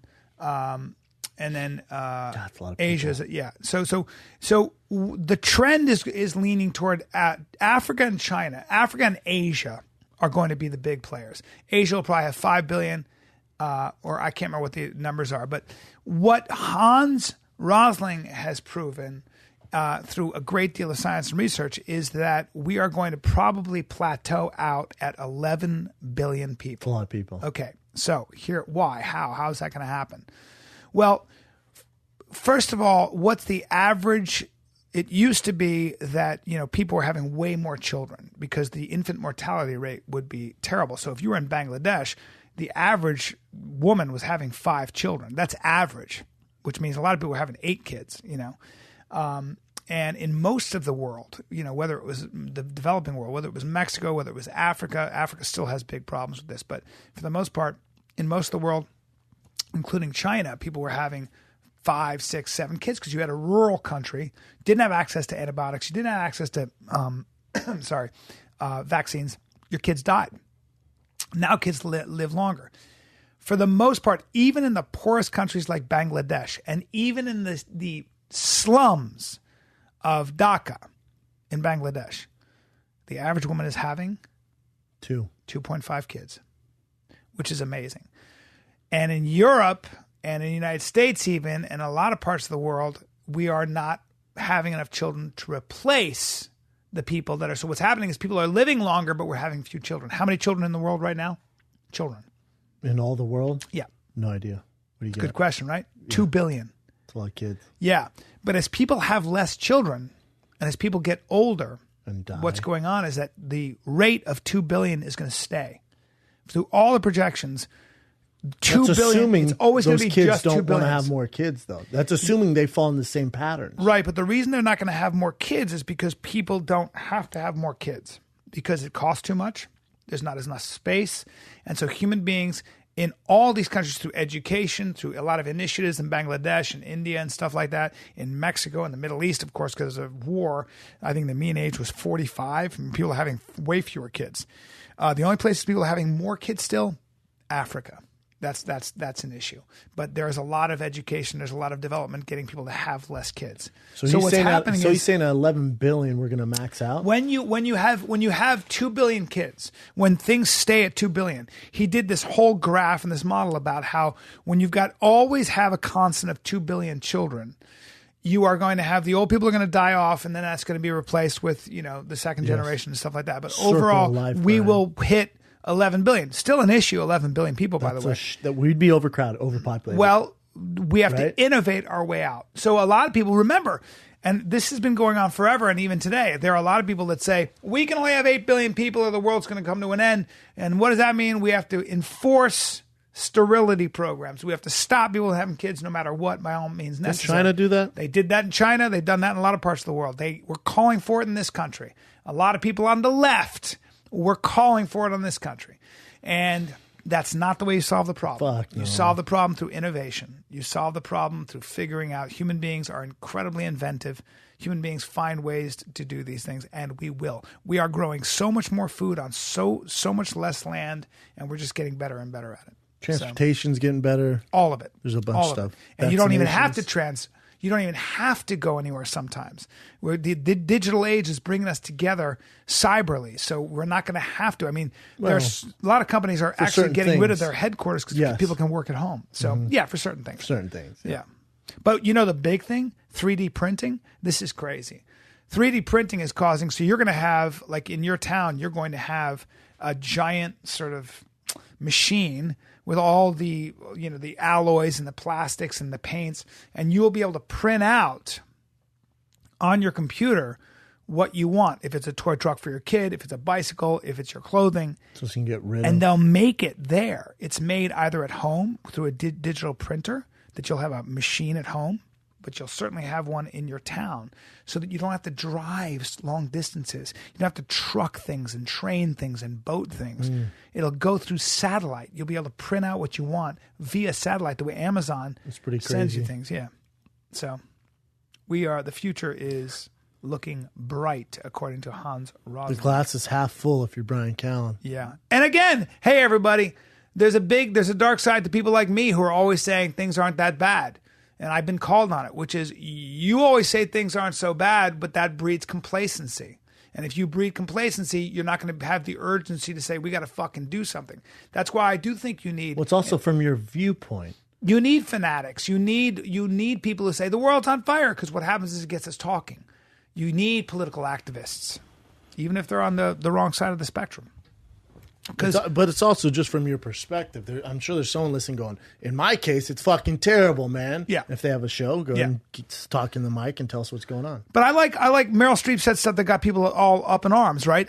I think that's healthy because it forces the other side to defend their position. If you like Trump, you want to defend it. It's also a celebrity, and she's very in a bubbled culture. Like, I don't get why people get up in arms about it. But it's a talk. So it gets people talking. It gets people having to defend their position. It gets people having to justify their position. And I think that debate's important. Way too heavy on what celebrities say. Like, why would we give a flying fuck?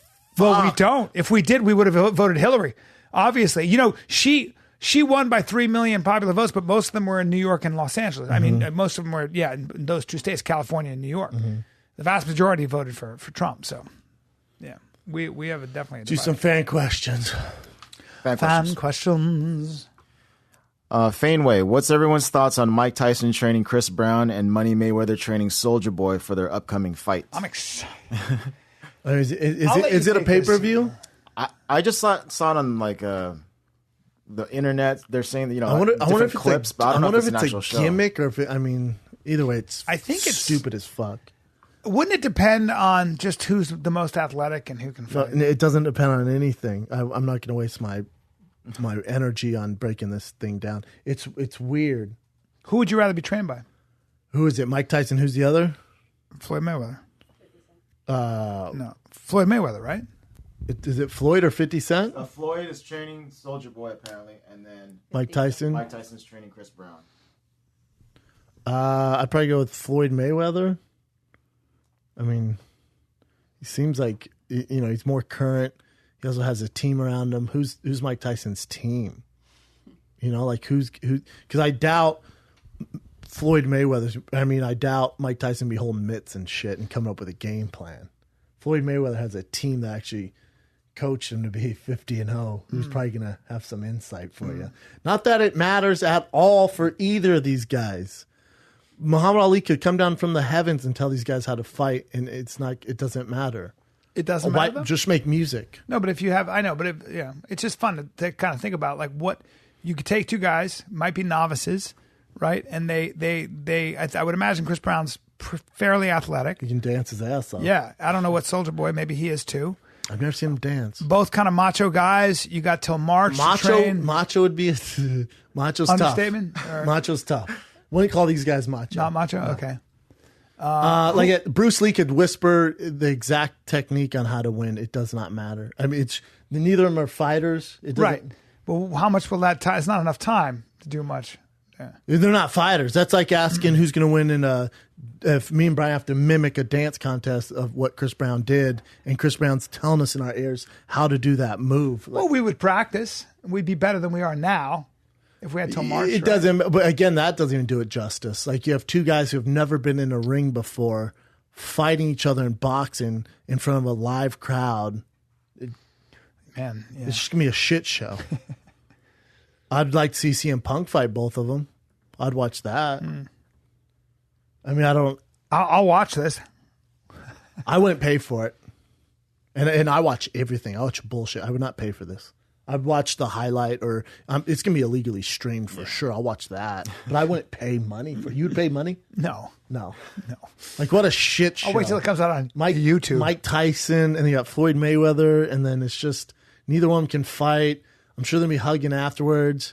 I mean, go watch a smoker at your local gym for same shit. You ever get a neck tattoo? There's a lot of neck tattoos up there. He's a famous rapper.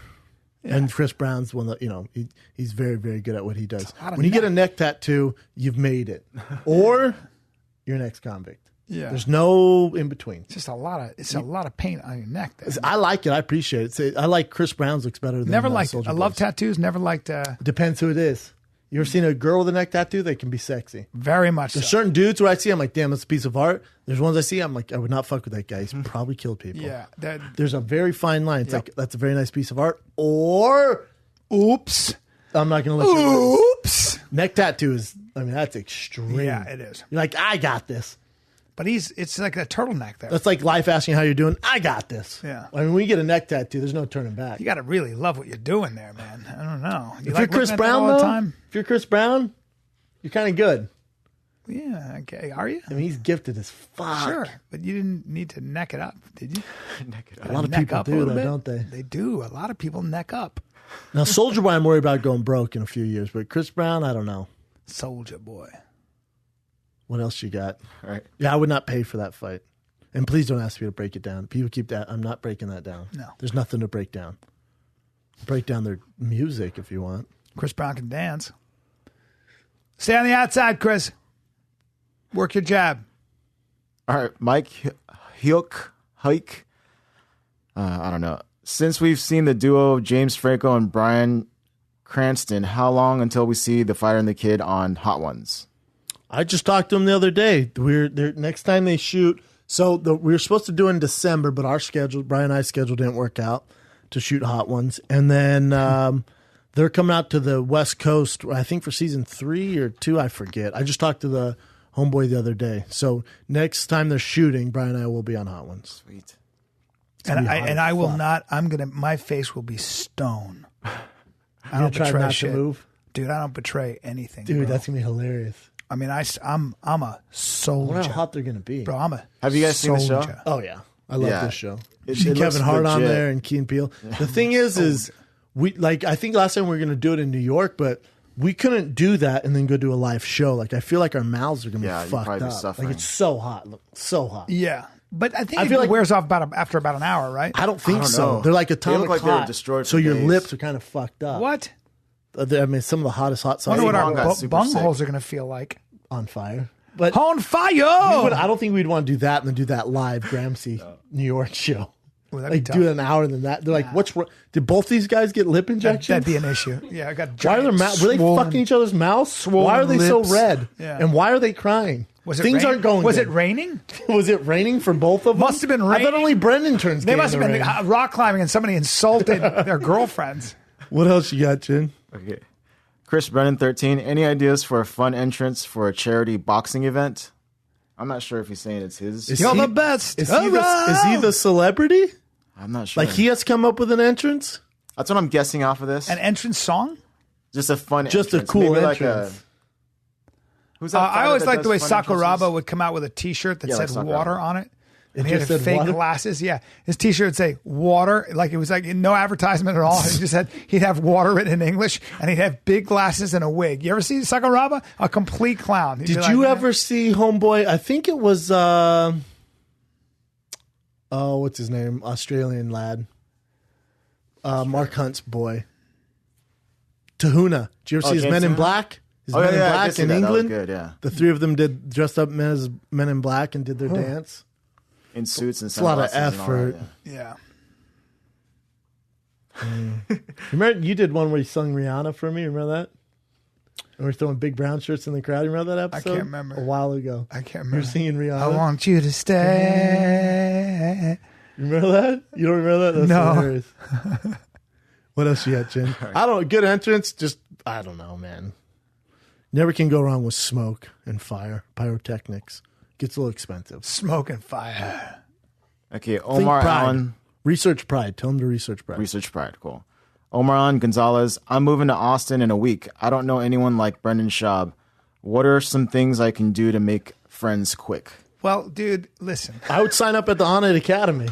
For reals. Yeah. Like when I first moved to LA, the thing I did, I had a friend, Jeff Suskin, tell me, he goes, listen, and he's been all over. Jeff's older than me, black belt in jiu-jitsu, was my instructor for a while, good friend. He goes, say yes to everything for me. The first month you get there, say yes to everything. I'm like, what?